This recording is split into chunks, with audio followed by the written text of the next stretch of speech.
Ladies and gentlemen, what's going on? Welcome to episode 116 of the ItsObviousGaming podcast. I'm your host, Preston Pugh, and I'm joined by my two best friends, Garrett Drake. Hello, gentlemen. It's good to be here. And Jacob Alka. Good afternoon. Gentlemen, how's your day been so far? Just fine, boys. I woke up and went to have the rest of my hair trimmed. I'll tell the story here in a minute because it may shock some people that have not seen it yet. This morning? Yeah, I had it. It's a long story. I'll start from the beginning in a minute here after we kind of like do the round table here. But it's been quite the week for me. But the day specifically, I woke up and got my hair trimmed. Met you guys at Taco Bell, enjoyed the meal. And the same thing happened that occurred recently where I ordered a fiery cheesy gordita crunch. And I can always tell because the person is just not paying attention to what I'm saying because he's like looking all over the restaurant but not really listening to what I'm saying. So they goofed that again and gave me a fiery Dorito taco. It's like, today's the day. I'm not going to stand for this. This is not what I ordered.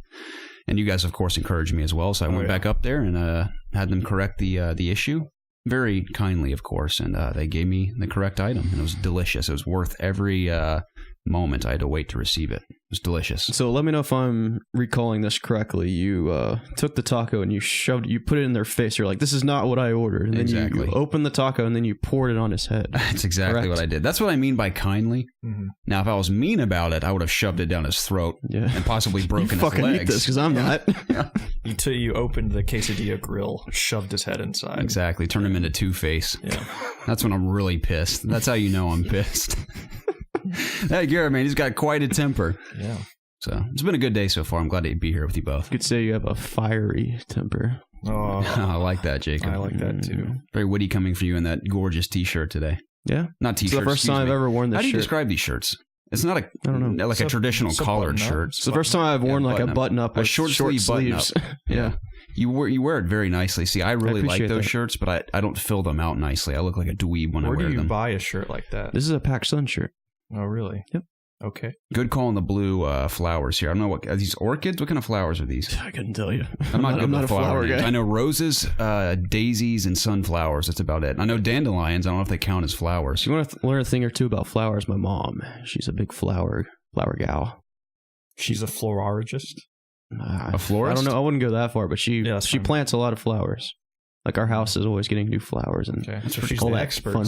Your father's the woodworker. Yeah, the wood expert. Yeah, the woodman. That's kind of her hobby. Is she likes? Well, I've got her on Netflix now because I got a Netflix account, and my mom's obsessed with Netflix now. She's watching so many shows. I don't blame her if it's like her first revelation. Yeah, this is her first time she's ever used it. Oh, no wonder, man. She's like blown away. Nice. I think she's watching Friends right now, which is a great show. I'm sorry. I zoned out for like 2 seconds and we went from flowers. First, we're going to have to ask you to leave the podcast, man. Okay. Well, we went from flowers to my mom's hobbies, like flowers. Okay. She likes planting flowers. Okay. But yeah. Okay, cool. My mom likes decorating the house. Our house changes a lot. My mom does that too. So I like decorating things, sort of. My room's very decorated with posters. Of course, that doesn't take a lot of effort or creativity on my end. I got the coolest spruce it up themselves. I got the coolest Destiny 2 poster. It's Destiny 2 on the front with Cage 6 on a rock. He's like sprawled out. Is he like doing a supermodel pose? I don't know. I think it's the thumbnail and like that. Have you seen the Meet Cage 6? I think it's that. And then on the reverse side, it's the Call of Duty World War II poster. Oh. And I went to GameStop and I got 2 of those posters so I could use both of them. Nice. Yeah. Still have the classic Destiny 1 over there. Yeah, I never got that one. So the beta for Destiny 2, we like to describe. Yes. Speaking of Destiny 2, I've told, I think I told Garrett, but I'm just so excited. I think you've said that about I say it every week, but I haven't been this hyped for a game since Call of Duty Ghosts, where I was brutally let down. But I can truthfully say that you will not be let down with this one. Like, I just want to play this game so bad. Can you say that now? Oh, yeah, I forgot about that. Okay. I totally forgot about it. I'll talk about that in a bit, but yeah, I can say that now that you will be satisfied. Okay. I'm excited. Like, I have Wednesday through Friday taken off of work. Yeah, it's going to be great. Oh, wow. That's awesome. For release? Oh, yeah. Oh, yeah. It releases on a Wednesday. Mm-hmm. I'm not sure why. I, unfortunately, will probably not have the most time that opening week to play, which really bums me out. The next week, however, I'm good to go. There you go. I remembered that there's a positive and negative to the story. The positive news is my classes fall on Mondays and Wednesdays this next quarter, starting in the fall, which means that Wednesday I will get out of class and be able to play Destiny on launch day. There you go. Which is great. Through the weekend, of course. Depending on what else I have going on, we'll see. But I probably will not leave my house besides to go to the gym. What about some T-bell runs? Maybe. We should celebrate with a T-Bell. I would like that. That'd be awesome. We haven't gone to a T-Bell late at night in a long time. I know, I've been begging you in like the past couple streams. The thing, I'm never in the Taco mood. Bell, Jake. I'd be like, I don't go late at night anymore. On Tuesdays and Fridays. I'm 25 years old now. Excuse me, I'm talking. Sorry, Jacob. On Tuesdays and Fridays, I usually, like, I'm working on, like, at a location, so I always go out to eat for lunch, and sometimes I go to Taco Bell.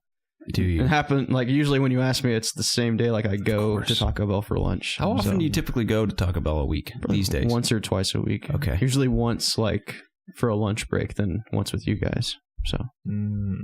I sometimes do love have it my twice a Taco week. Bell. I typically hold off to the weekends because it's extra special to have it with you guys. I've had it 2 times this week. And besides that, I go to Chick-fil-A twice a week in the mornings. At, 6:30 in the morning. It's a nice bagel before most coffee people and a are biscuit. awake.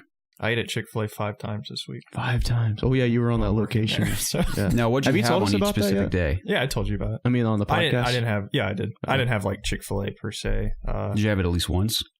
Well, the like only actual thing that's Chick-fil-A? like reoccurring is just chicken sandwiches. But besides that, they have like they cook normal food there. So one day was like I typically just hit up the salad bar. They got a good salad bar, and I enjoy a salad. I don't like to get too full at work because I don't like to. I feel really slow and sleepy if I eat too much. I'm the same way. Are you a dressing guy? What's your dressing? Yeah, dressing. I just do like a light Italian. Okay. Nothing Italian's too crazy. I've slowly transitioned to no dressing. Really? Yeah, I just I like to have a little especially something. like ranch. I can't stand it anymore on salad. What? Yeah. Like I think because I like growing up, I put so much freaking ranch on everything. I'm just kind of repulsive. ranch it up. Besides with wings, I don't use ranch anymore. They have a dressing that I've never seen at any of the Chick-fil-A's called Truett's dressing. And it's actually really good. It's like a Thousand Island with more of a kick to it. I like Thousand Island, so yeah, it's Does it have like Truett Cathy's saliva in it or does. something? Yeah, Okay. yeah. Like leftover in a container. Yeah. It sounds his delicious. dying wish, just have all his saliva just stored. It may just be pure saliva. It may not be mixed in with anything else. Yeah, just his saliva is that magical. Great salad dressing. But the ice stream, unlimited ice stream, is really bad for me. I would have that every day. They have like little At least it's not milk. Dixie cups Yeah. that I'll get like a little squirt or 2 in there just to have something to Little cleanse my squirt. palate after I'm done eating. So One of the most disappointing experiences in my life was in high school, where we had basically all you can eat ice cream, soft serve ice cream machine, and it was only $1 a day to get a big styrofoam cup's worth of vanilla or chocolate ice cream, and of course I would swirl them both. Now freshman year it was immaculate. It was like Dairy Queen level of deliciousness. It was wonderful. wow. And each year we went to high school there, it got worse and worse and worse to the point where it basically became soup when it came out. It basically turned into a milkshake machine that was not intended to be a milkshake machine, and it was disgusting. And I'll never forget that being one of the most tragic events of my high school career, is that ice cream dwindling over time, and I love ice cream. So I was very sad. Well, they have it. Their special flavor of the week was spicy apple pie. That's an ice cream flavor? Yeah. Wow. It was really good. That sounds delicious. Yeah. Does that have cinnamon? I was a big fan. That's what it pretty much tasted like. Okay. Was a cinnamon ice cream. Wow. So I don't get the spicy. None of it was spicy at all. But I wonder why really they call good. it spicy. I've never heard of a spicy apple pie before. I don't know. It's apple pie with jalapenos or Maybe something. because the cinnamon might have, I don't know, spicy to it. Maybe. It's just spices. Yeah, I guess. How often do you guys no eat raw jalapenos? jalapenos? Like Raw uncooked? jalapenos? I have never seen that. I typically, recently, if I eat a jalapeno, it's because it's on a pizza. Okay. So I guess technically it's cooked. I really enjoy raw jalapenos uncooked because I think they're delicious, but they light me up so bad. They're so hot. But I had some on my veggie bowl from Moe's recently. I was like, I'm going to get just veggies today. It's got all the good stuff, like rice and beans and mushrooms and peppers, that kind of good stuff. Pico de gallo, some guacamole in there. It's pretty much everything but the meat. But anyway, I got raw jalapenos on there. I'm like, oh, I'll just go for it. Why not? So I got them on there, and I have never eaten something I don't think I've ever eaten something that hot in my entire life. It's one thing to eat one, like it's not the hottest pepper on earth, obviously, but if you eat like 10 in a row, holy crap! I was sweating and crying eating my veggie bowl in Casey's apartment. I'm like literally like I practically had to take a shower afterwards. It was disgusting. When I used to work at Pizza Hut, like there was always fresh, raw jalapenos, and they were very hot. Yeah. See, I want to eat one like a cucumber. It just will destroy you. What's your feeling about jalapenos on pizza? Oh, I think it's good. Okay. Yeah, they're good. Okay. Yeah, I enjoy that. I just don't like chicken on pizza. I know chicken is so good on pizza. It's just I know it's so weird. It's so good. I don't even like chicken with Italian food. Really? Yeah, that's why. I like chicken parmesan. I like chicken parmesan. You a like little chicken bit. Alfredo? That's just the tomato sauce kills it for me, man. Alfredo. I don't like tomato sauce on chicken. Is what I should say. That's insane. I know I'm a crazy man. I'm insane. Pretty crazy. But I'll. That's the thing. I don't hate it. I just don't prefer it. Lizzie made a homemade pizza the other night that was immaculate. She is crazy good at making pizza, but it would have made you thrown up everywhere probably. What was on it? Tons of tomatoes. Oh gosh. Tons of tomatoes, spinach. Had this like garlic herb like thing that she like spread on the crust. Yeah. This already sounds great. It was delicious. I mean, I would try it. Mm-hmm. So there's so many tomatoes on it. So I like it though. I like a ton of tomatoes. It's cool. I can't cook a pizza to save my life from scratch. My mom actually just signed up for not Blue Apron, but a different company like that. I sent her Blue Apron with like a kind of funny discount code, but she chose to go something else because she wants to try something like that. Yeah. And I want to try it too. But I can't remember what the name of it is, so I'm about to get into that this week. My parents did Blue Apron for like a few weeks, and they just stopped. I don't know why. I think I assume they liked it. I had a few meals from it, and it tastes pretty good. Nice. I would love to learn how to somewhat cook for myself. I feel like it's a valuable ability to have, especially as an adult. Yeah. I can't do anything outside of frozen pizzas and frozen waffles. Takes time. I mean, it's not that hard to follow a recipe. No, I mean, I can cook actual waffles, like bake actual waffles in my waffle maker if I follow the instructions. But outside of that, that's about it. That's pretty cool. I can heat up soup out of a can on the stove. I don't like soup. I'm going to say that. Not a big fan of soup. I have soup maybe once a year. Yeah, same here. Soup is not a meal. It's not. It's like soup is it's a beverage. It's a meal if you pair some grilled cheese with it. It's a chunky beverage. I will agree with that. There has to be something solid to chew on. Even if there's like meats or something in the soup, I still don't classify it as a meal. See, I love a good thick, brothy steak and potato soup. Okay. It makes me feel like a Viking or like Gimli from Lord of the Rings or something. Hear me out. What if you put crackers with the soup? Does that make it a meal? No. Because that's a solid I love dipping crackers in tomato soup with grilled cheese. It's delicious. Yeah, that's a good meal. That can be a meal.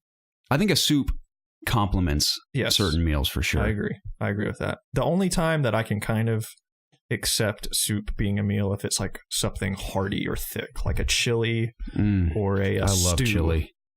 Dude, I'm so excited for football season on the weekends with chili. When it gets a little chilly outside. That's when you have chili. And you have chili. Chili? Yeah. Dude, that's a week from today. Football starts. That's so awesome. I know. I'm so excited. Really? Yeah. That's we have to go see a Falcons game this season. I'm talking about college football. That too, but I'm saying just because they're starting and they're the new stadium. Falcons tonight. Are playing tonight, actually. They are. Well, not when this goes up. Mercedes-Benz Stadium. I saw that this is probably old news, but the retracting ceiling they're not going to have up and running until towards the end of this year. Interesting. Yeah. It's going to be cold. Which that's fine because it that blows my mind that even exists. I know. Something that heavy is going to be able to close and open and stuff. It's pretty amazing. That freaks me out. It's a shame they didn't win the Super Bowl. Imagine how much cooler it would be if they're starting tonight coming off of a Super Bowl win. Hey, don't remind me, man. Yeah, that was awesome. That was humiliating. We'll leave it at that. Yep. And I'm not even that big of a fan, but to witness that was awful. Yep. Let's just keep talking about it. Yeah. I knew a guy that went to the game that flew all the way out to Texas. Man. I think it was in Texas, right? That's got to be the worst flight home of your entire life. Yeah, I talked to him after. He was pretty sad. Man. You spent thousands of dollars to go out there. I'm surprised he didn't jump out of the plane mid-flight. I would have considered it myself. How was y'all's week? Yeah, I was about to say, Garrett, what else did you do this week? I played some games with you guys, primarily PUBG. Yeah. Thanks to Caleb from the community. Yep. We got 3 winner chicken dinners. We did. Yep. Now we're unstoppable in PUBG. You should tune into the stream. every time we play. Yeah. And if you had, then you know that's a giant lie. Yeah. Because we did not even get a chicken wing, let alone a dinner. No, we did not. Well, Preston made it into the top 8 one stream. And I got a chicken nugget. Yeah, he literally died a second before crossing the threshold of the blue force field. So devastating. I mean, I'm talking like a centimeter sooner he would have survived. It's the second time that's happened to me. And who knows, you may have gotten the winter chicken dinner then. I could have, maybe. And it's not out of the question, and you blew it by just moving too slowly. Yep. It was really disappointing. At least I made it that far. That's in our stream highlight video that's coming out in probably another week. We got to do a few more streams to garner some more highlights, but there's definitely a handful of hilarious moments from that stream that I've saved, which I'm excited to share with those of you that have missed the live streams. But PUBG's great. The funniest one is our very first match, us landing and chasing that guy off a cliff. Yeah, that's hilarious. Funny. Mm-hmm. So yeah, we did land. We intentionally followed a guy outside of the plane and landed with our parachutes right near him, and he knew we were coming for him. We're like, let's bait his ass! So he's like sprinting across the coastline where there's a cliff, and we're like running after him, trying to punch him the whole time, and he literally just it's like a movie moment. He gets to the edge of the cliff like 10 feet before me, and you can see him like trying to determine whether or not he's going to jump, like looking in all directions, and he just leaps off the cliff and manages to survive. He hits like a rock below, probably loses like 3/4 of his health, and just takes off down the beach. I'm like, the guy's crazy. There he goes. It's funny. He probably ended up winning. He probably did. Yeah. And then we ran off and died like 2 minutes later. But PUBG's a blast. And another shout out, like I said, to Caleb for he actually gifted me the game, which is incredibly generous. I can't thank you enough for that, Caleb. And he made our stream possible, or at least enabled me to join you guys on the stream. Mm-hmm. So speaking of streams, our streams are officially up and running on PC, and they actually look half decent. And now PUBG, like everyone knows, is tough to stream. So it looks a little rough when we're streaming it, but it's silky smooth now. We don't have any glitches or anything like we initially had when we started. It was disastrous. Mm-hmm. So laggy and had so many issues. But Mr. Cause Fear from the community sent us a very detailed list of how to tweak Steam and OBS and the games we're playing to enable them to stream as smoothly as possible. And it succeeded. And all of our streams henceforth should be silky smooth. Yeah. So shout out to both you gentlemen. But it's always been great playing PUBG with you guys. Even when I was playing by myself, that game is so much fun. And I knew it would be because I've always been attracted to the idea of that game. And finally getting to play it is just as much fun as I imagined it would be. It is a lot of fun. Mm-hmm. Nice, man. Yeah, we had a good run with Mr. Maybe as well in PUBG. I think was it Thursday night or Wednesday night? I think it was Thursday. I know our first one was Wednesday. It was okay. Our crappy one was Wednesday. It was Thursday. So it was Thursday. Yeah, Yeah, he got us through. It showed us a lot of cool landmarks I'd never seen before. Mm-hmm. That's another funny highlight when he takes us into those catacombs. We're like, guys, this is a great area. There's all these weapons down here. We got slaughtered. And we punched those guys. So we're like, all right, now we got this whole area to ourselves. Then you and Mr. Maybe walk into this open tunnel area, and we just get blasted. Like 3 guys, and Preston's the only just survivor. Following behind. He's like, he's like, you guys, you're dead. I'm just gonna go. Just we're like crawling to our death, and that's the same match. Preston survived for like an hour after that, and was in the top 8 and died at the last second. What a disappointing ending that was. Yep, sorry. Like I said, at least I made it that far. Yeah. So I mean, you made the right decision. Dead in a tunnel. Right. I survived to see another minute.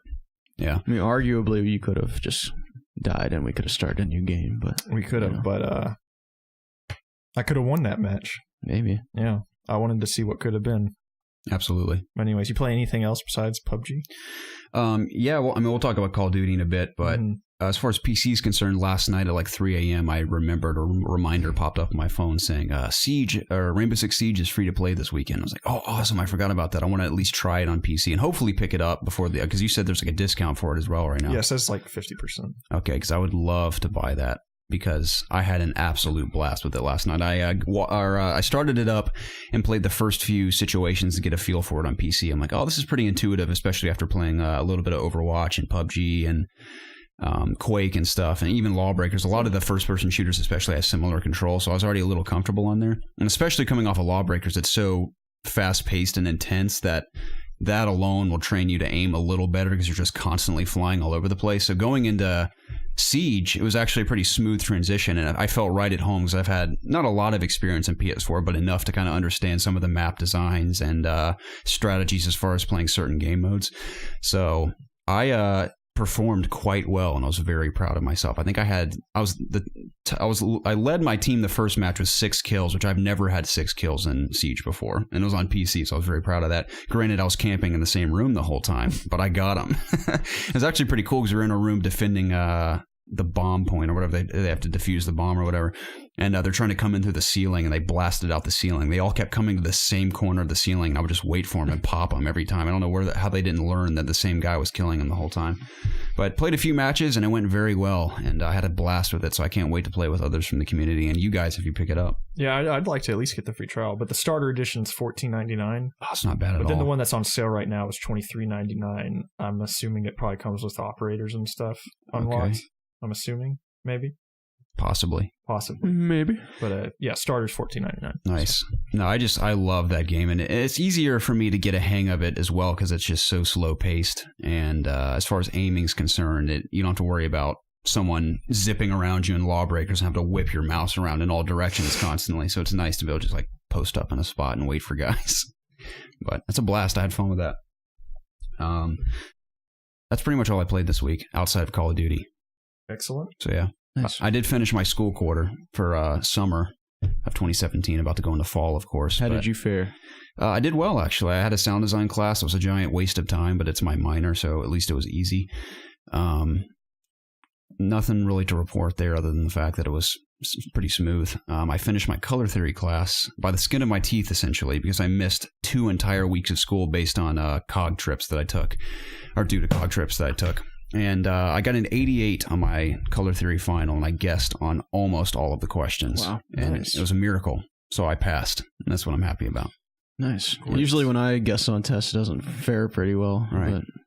That was definitely probably the most boring class I've taken at art school so far. Teacher's great. He's very good at what he does, and he knows what he's talking about. And he's actually knows his colors. Yeah, he knows his colors. Yeah, he's a really nice guy. But I just have zero interest in color theory, and it will benefit me very little in my career path. So Well, I can tell you right now, you're wearing a analogous color scheme. Yeah. Analogous is when colors, adjacent colors on the color wheel are used in a color scheme. So these blues and violets also are blending well with an achromatic color scheme, which is black and white.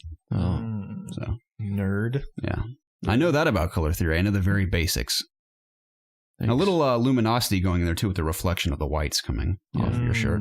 Thanks. I could go on for hours. That's funny because I didn't even pay attention in there. I think it's because I crammed the crap into my brain at the last second before some of my quizzes in the class. That's how I learn best, is when I just read something 1,000 times at the last minute and I somehow learn it better than sitting in the classroom. Then you just forget it.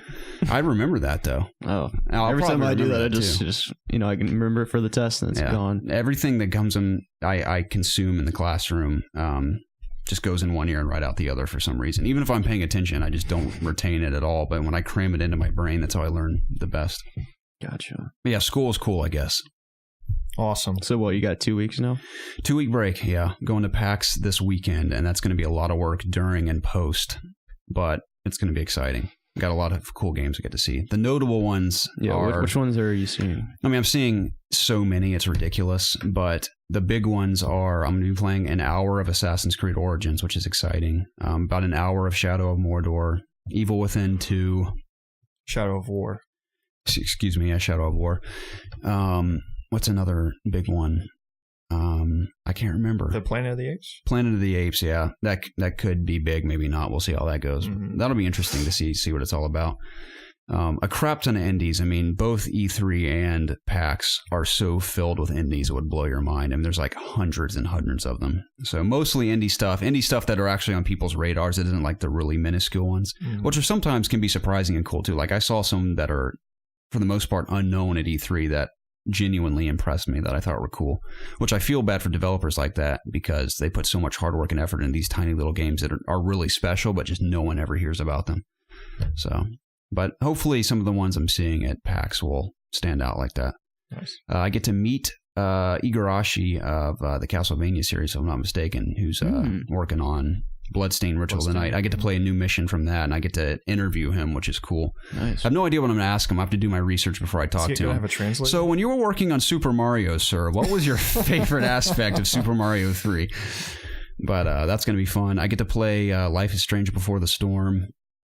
A lot of fun stuff. It's going to be a good week. Very jam-packed, though. I kind of goofed on booking my appointments. Some of them are like back to back to back, and I'm just going to be constantly like zipping across. I'm going to be late to every appointment on my first day because I completely goofed booking my first day, but it's going to be awesome. I'm excited. Back to Seattle for 2 weeks.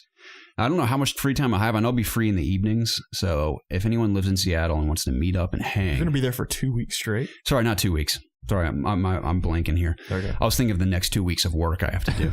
I'm going to be there Thursday through Monday. Okay. So. Gotcha. Yeah.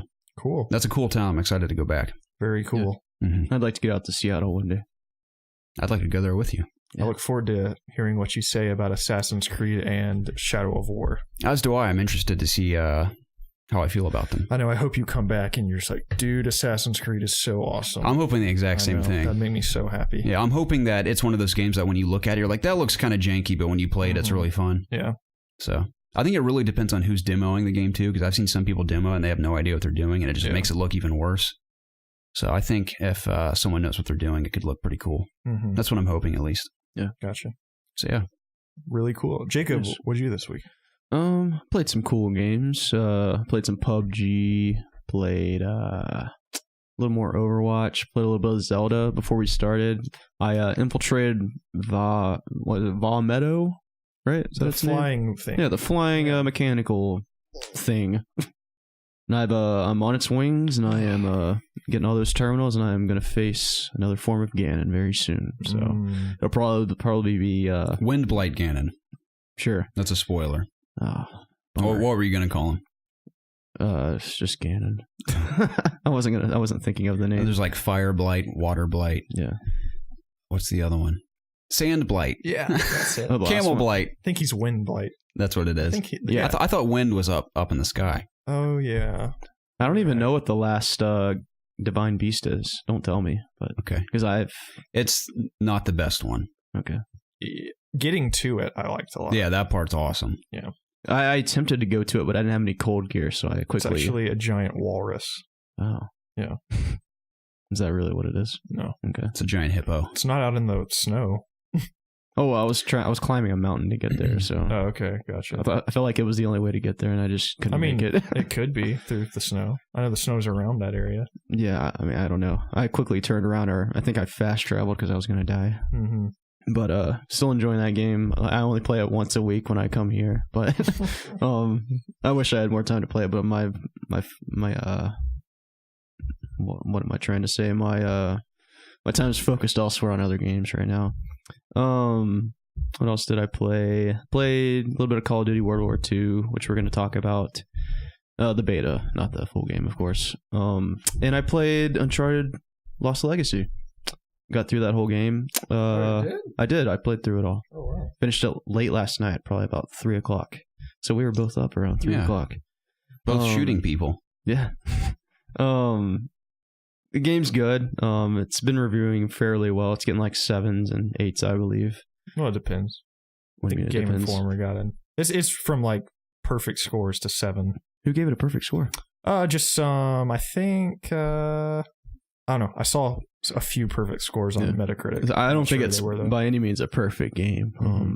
I like the length of it. I think it's very good length for an expansion, you know? At least a story expansion like it is. I enjoyed Chloe a ton. I learned things about her that I never knew about. There's this really cool moment that I don't want to spoil for you guys. And I'm not sure how far you are in, Preston, but... I just got to the 4th chapter where everything opens up. That's such a great chapter. It is really cool. It is such a cool area. I got one of the things that you can do. Yeah. That's as far as I've gone. Yeah, there's a lot to do in that area. I think I spent like at least 2 hours in that area just exploring and doing everything that I could.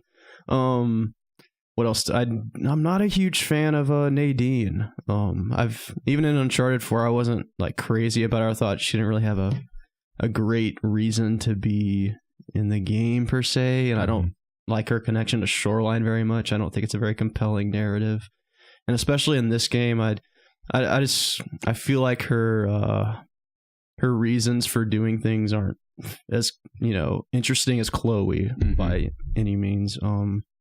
But in the end, I think their relationship got better as the game got on, for sure. And maybe if it was just, I know Uncharted's never just one person. Like, it's never just Nathan Drake going through the games, because you always need that other person. I feel like that's what Uncharted is. But like I said, I'm not a huge fan of Nadine. But other than that, the story was pretty cool. The antagonist wasn't fantastic, but it was just a short little experience. I'm not expecting like one of the other major villains in the Uncharted series. His reasons for doing things were a little meh, but yeah, it's a great game. Definitely worth the $40 that it is. And it doesn't take very long to get through. And it, definitely play like the first or all the Uncharteds prior, because this is definitely not like one of the best Uncharteds, but it does all the things that Uncharted 4 did good. Like, its gameplay, it's basically the same gameplay. Like, it literally just takes things from Uncharted 4, which isn't a problem. It's an expansion. Well, it's a standalone expansion. Yeah, but its core, it's like what it initially was supposed to be, was an extension of Uncharted 4. Right. And going back to the open world, it's definitely the biggest space they've made. I don't think it's much bigger than that part in, was it Madagascar in Uncharted 4? That was more open but linear in the sense that it's just like big lanes that you traveled, whereas this is just like a giant circle and you can just go anywhere within that circle. Yeah, it was kind of frustrating, going back to another complaint, like trying to use the map, because there's no mini map in Uncharted. So like I had to constantly like stop and open my map and close it and then try and figure out if I was going in the right direction. Oh, excuse me. But that was just a minor complaint, but lots of cool little Easter eggs. Not sure if I'm going to platinum this game. It's funny, ever since like even before this, but when I got my PC, I'm just like, do I really need to spend time just platinuming games? Like, I don't know if you feel this way, because I know you're all about your trophies, but is there really a point just keep playing a game to get achievements? Like, who really cares? Like, who's going to be looking at my profile like, oh, he really likes that game. He got the platinum. He did all those extra things. Good job. Yeah. It's more of my own thing. Right, yeah. I like to see it. It's satisfaction for me. I'm definitely going to platinum it. Yeah. I mean, it's not a hard platinum. Probably the hardest trophy is playing on Crushing. Yeah. I heard there's a ton of collectibles. Oh, there is. Like a crap ton. Yeah. But it's not, like you said, it's not a long game, so you just sit down with a guide. It should be. Definitely do everything in the open world. That's all I'm going to say, because it'll help with treasure hunting. Oh yeah, I know you get a particular item. Okay, I didn't know if you knew that. Yeah, but great game. I would probably rate it about an 8 if I was going to do that. Yeah, excellent. Yep. But I just looked at the Metacritic. It's got an 85. It's got like 4 perfect scores. Nice. So the only one I even recognized was God is a Geek. Then the rest are just, I don't know who they are. I'm not familiar with that. I've heard of them. I'm not necessarily familiar with them, but the general kind of rating I've seen is, but from like Game Informer, places like that, was like 8 or 9. Yeah. So, and one last thing, the ending, like the final like big phase of the end of the game is pretty cool. That's all I'll say. I'm excited for you guys to play it, and so we can talk a little more about it. Yeah, I'm excited to play it. Like I said, I haven't been able to put as much time as I would have liked to this week into it, but I am excited to get back into it. I just haven't had a lot of time to sit down and like completely invest, because that's not a game I want to sit down and play for like 20 minutes. Like once I start that, I want to invest at least, an hour or two into that. It's a good game to just kind of play through a couple nights, just put like 4 hours each night and you'll knock it out. Cool. So I'm definitely going to play through it twice. One on Crushing and there you go. Get all the collectibles and stuff. Yeah. But like I said, enjoyed my experience, and that's all I played this week. Oh, awesome. What about you, Preston? I didn't play too much either. I streamed PUBG barely on Wednesday with the disaster. Then we switched to Garrett, and it also didn't go smooth as well. But then Thursday, we had our, that's what I'm looking for, our Redemption stream. We did. And came out, it played much better. We played PUBG for about an hour and a half, 2 hours. Then we hopped over to Call of Duty World War II beta. Played that for a little bit. So I played those two things. I played about an hour of Rage, that old id Software shooter that came out a few years ago. It was on sale. There's a big Bethesda sale on the internet right now. I picked up for like $2.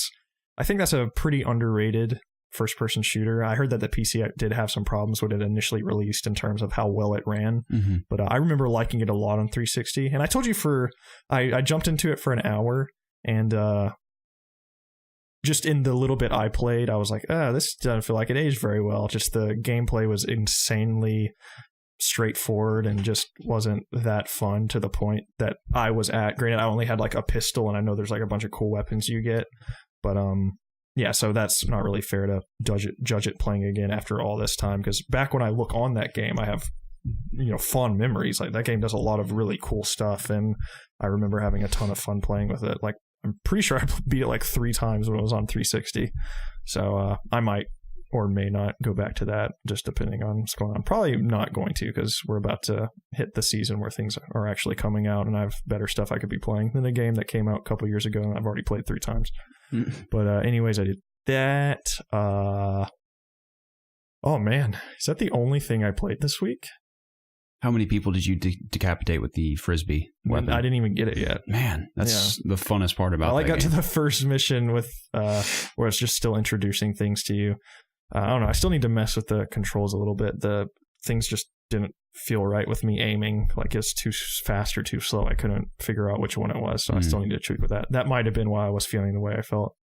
But man, what else did I play? Oh yeah, I already said The Lost Legacy. That's about it. That's really all I played. I didn't play that much this week, honestly, which I had a decent amount of time. Just Lizzie started school again, so I'm having to take on a little bit more chores around the house because she's not going to be here as much. So Gotcha. I kind of had to spend my time doing things like that instead of playing games. So hopefully this week I can finish Lost Legacy. Oh yeah, The Evil Within. Completely forgot about that. I actually played that a good bit. I know last week I said that I was going to beat this game, mark my words. So that night I went home and bought it. And I'm about 3 hours into it. And I like it a lot. It's really fun. I'm actually really digging the combat a lot, especially the crossbow you end up getting. You can like craft different bolts for it. You can like leave bombs on the ground, or there's like an electric one that stuns people. There's one that blinds them where you can get like a free melee hit on them. And then one that is like you're setting up a tripwire. So that's pretty fun to use. And there's, classic revolver, shotgun, grenade that you can find. But it's not too scary. There was like one part that a jump scare got me pretty good. But besides that, it's just whatever. It's not really creepy either. There's like one spider lady that like chases you at one point, and that was pretty just like creepy, like running away from her. But besides that, it's along the same lines of like Resident Evil 4, where that game's not necessarily scary. There's just a few parts that are a little creepier, or some jump scares that get you. But I can definitely tell that this is in the same vein as Resident Evil 4, like big time. It's just very, very similar gameplay in terms of like the shooting and stuff. But yeah, that's really all I have to say about it. The story's intriguing to me. I don't know what the heck's going on, but so far, what's happening, I'm definitely interested to see where the story goes. Is it scary? So, is it scary? Yeah. I just talked about that. I wasn't listening. Sorry. I forgot to mention I'm an hour into that game as well. Okay. Because it was pretty affordable on PC. But it's funny, I goofed because when I bought it from that website, I accidentally bought the DLC before the game. So you need the base game, so I had to pay double the price to get the game. But at least I have the DLC if I ever want to play it. But so far, so good. I haven't even gotten into the core gameplay yet. It's mostly been cinematic stuff. But the one portion of gameplay I've had, which I don't even can call it gameplay, but walking simulator portion at the beginning when the guy's chasing you with the chainsaw. Yeah. I had some spook moments there. Just I don't like anyone chasing me with a chainsaw on any medium. But it's pretty cool so far. I'm excited to get into it. Did you expand the bars? I did, yeah. Okay, cool. Yeah, that was the first like hour I played. There's like the order 1886 bars on the screen. I'm like, okay, this has got to go big time. And I kept going to the option screen, but I couldn't. It's like staring you in the face to take them off, but I kept like glancing over it. But once I eventually found that made it way better. So yeah, I never really minded those bars in the order. Yeah. But yeah, I could see them being annoying in that game. Yeah, for some reason they were. Maybe because it's just kind of tighter in that game. It's you're very close up to your character too. Yeah. So he like blocks half the screen. Mm-hmm. But I also downloaded Resident Evil 4 finally on the PSN flash sale, so I'm excited to get into that at some point. Nice. I'll be interested to see what you think of that. Yeah, I'm pumped. Yeah. You've praised it quite a bit.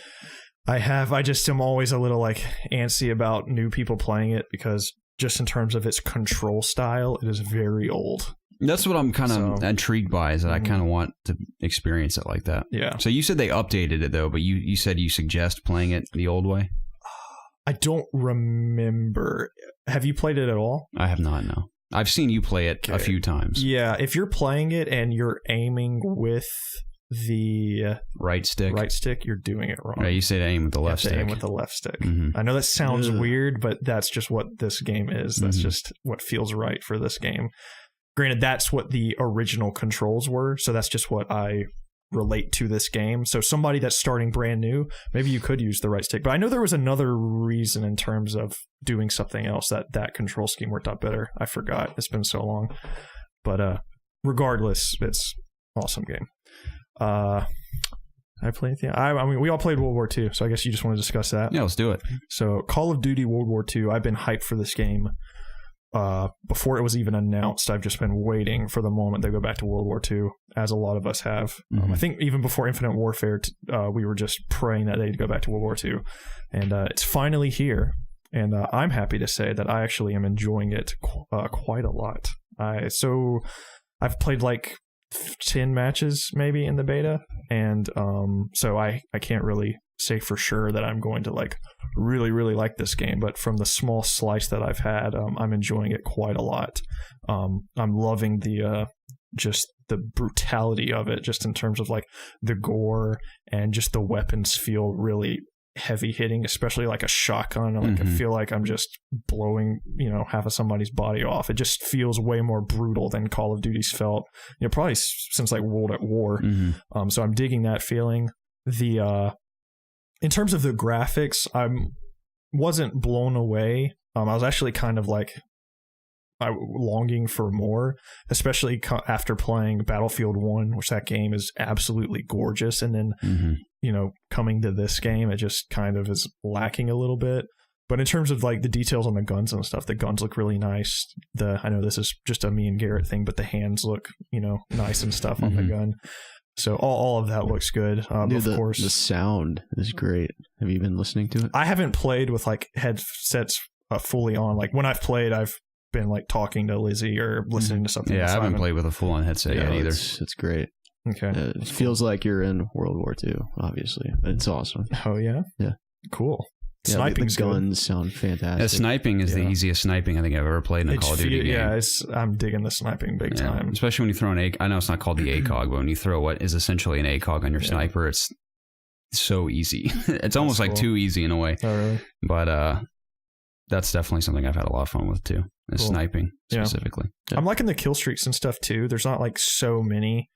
So I don't feel like, there's a few matches if you're getting like destroyed, you're being bombarded by kill streaks, but the majority of the matches I played, I feel like it's a decent challenge to even get like a UAV up and running. Like you have to get a fair amount of points and stuff. So I'm not spamming those as much as I used to in older Call of Duties. I don't know if this is because it's the beta, but there's not very many kill streaks, which I like. It's more simple, which, people have been clamoring for it to go back, to Call of Duty 4 or whatever, just so it's, it's boots on the ground. We want just simple kill streaks. We just want, they want the skill to play out for the gunfights, not just, these bullshit kill streaks that people get. Yeah. I haven't really dived into like what all the kill streaks are. I kind of just glanced over them, but have y'all seen like what paratroopers are? Yeah, I've had to deal with those a couple times. What happens? It's cool. It's think of dogs from World at War, but it's just actual soldiers that come down and fight alongside you, and they're actually pretty skilled too. Now I've played with them on my team, and they're very deadly, of course, but I've also played against them, and they have a good shot. Okay, really? So it's like playing against another player. It's like playing against an expert level bot in a way. Okay, so. Cool. And that's like a top level kill streak. Like that's top of the line right there. I've been using just the default stuff, the spy plane and the bomb drop. I love that bomb drop. I think it's really cool. That is really cool. I recently put on the cocktails.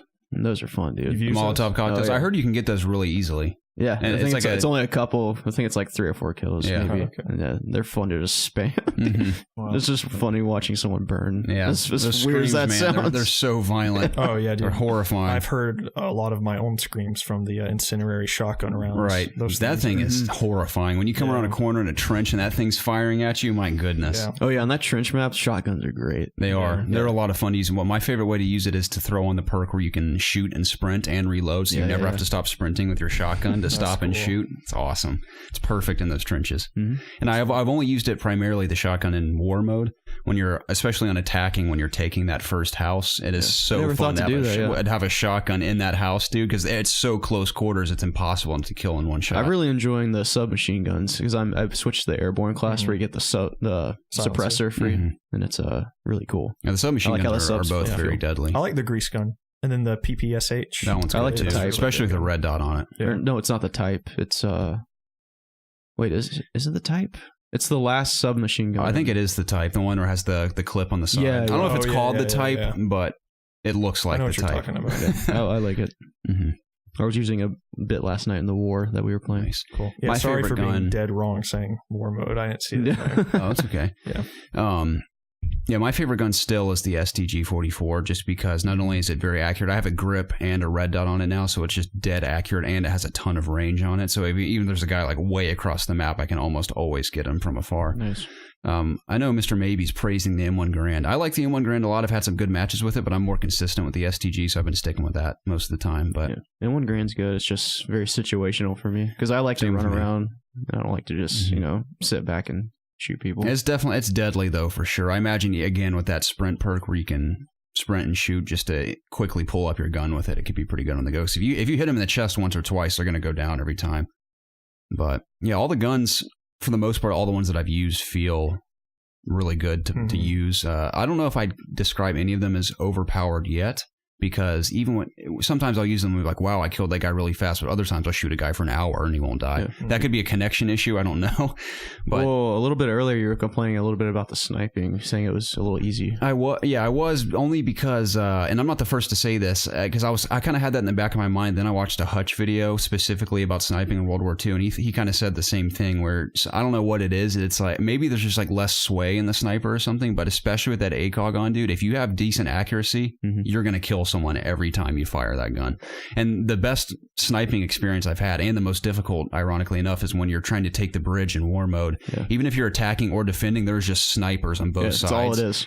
And it's a sniper war, like straight up sniper war the entire time. I mean, if you miss your first shot, you're dead. It's like, it's that intense. You can't re-peek a window, you're dead. Yeah, exactly. You got to constantly switch. That's another, I mean, I know we're kind of going off in all directions here, but war mode specifically, I think is going to be the hardest for them to master, because only in certain moments, it's very hard to determine. Like you made a good point. It's a very fine line between the respawn time for the defense team, because when you're attacking, taking that bridge can be difficult. But if you're communicating with the team, we've actually succeeded once where we took the bridge pretty quickly. Yeah. The thing is, when you're taking the bridge, you have no cover, so you have to take out all the enemies. So you have to rely on your teammates to snipe the other team the entire time. And if they're getting killed, you're going to die instantly. Yeah. And we managed to take the bridge once, but all the other times we had struggled. Actually, I think the only time we've ever made it to the bridge on attack, we took it, which is good, except for the second time. But because on vice versa, on the other end, when you're playing defense, when you die in defense, I think it's 3 seconds to respawn, which is good, because if they were just immediately spawning and getting back, it would literally be impossible to take the bridge. But you and I were trying to determine, should they add another second to the respawn time? Because I'm not sure.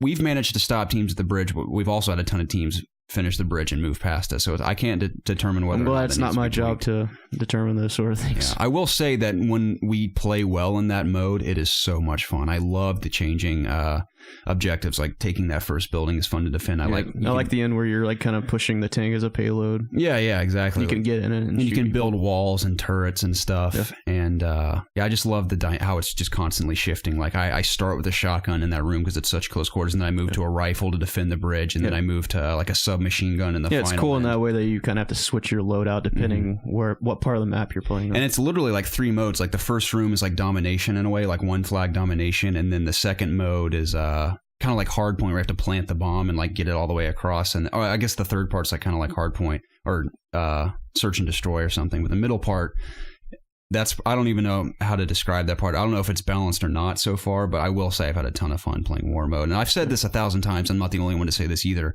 But if they can somehow pull off D-Day in War Mode, it is going to be the ultimate multiplayer mode in like any shooter I've ever played. Because obviously we're getting it in the campaign, but imagine playing an unpredictable dynamic version of D-Day in multiplayer in War Mode, where one team's trying to take the beach, the other team's on turrets, and you have to like plant something to move up the beach, take the bunkers, and then move into that open field up above the beach. That would be so awesome, especially because it would just be a different experience every time.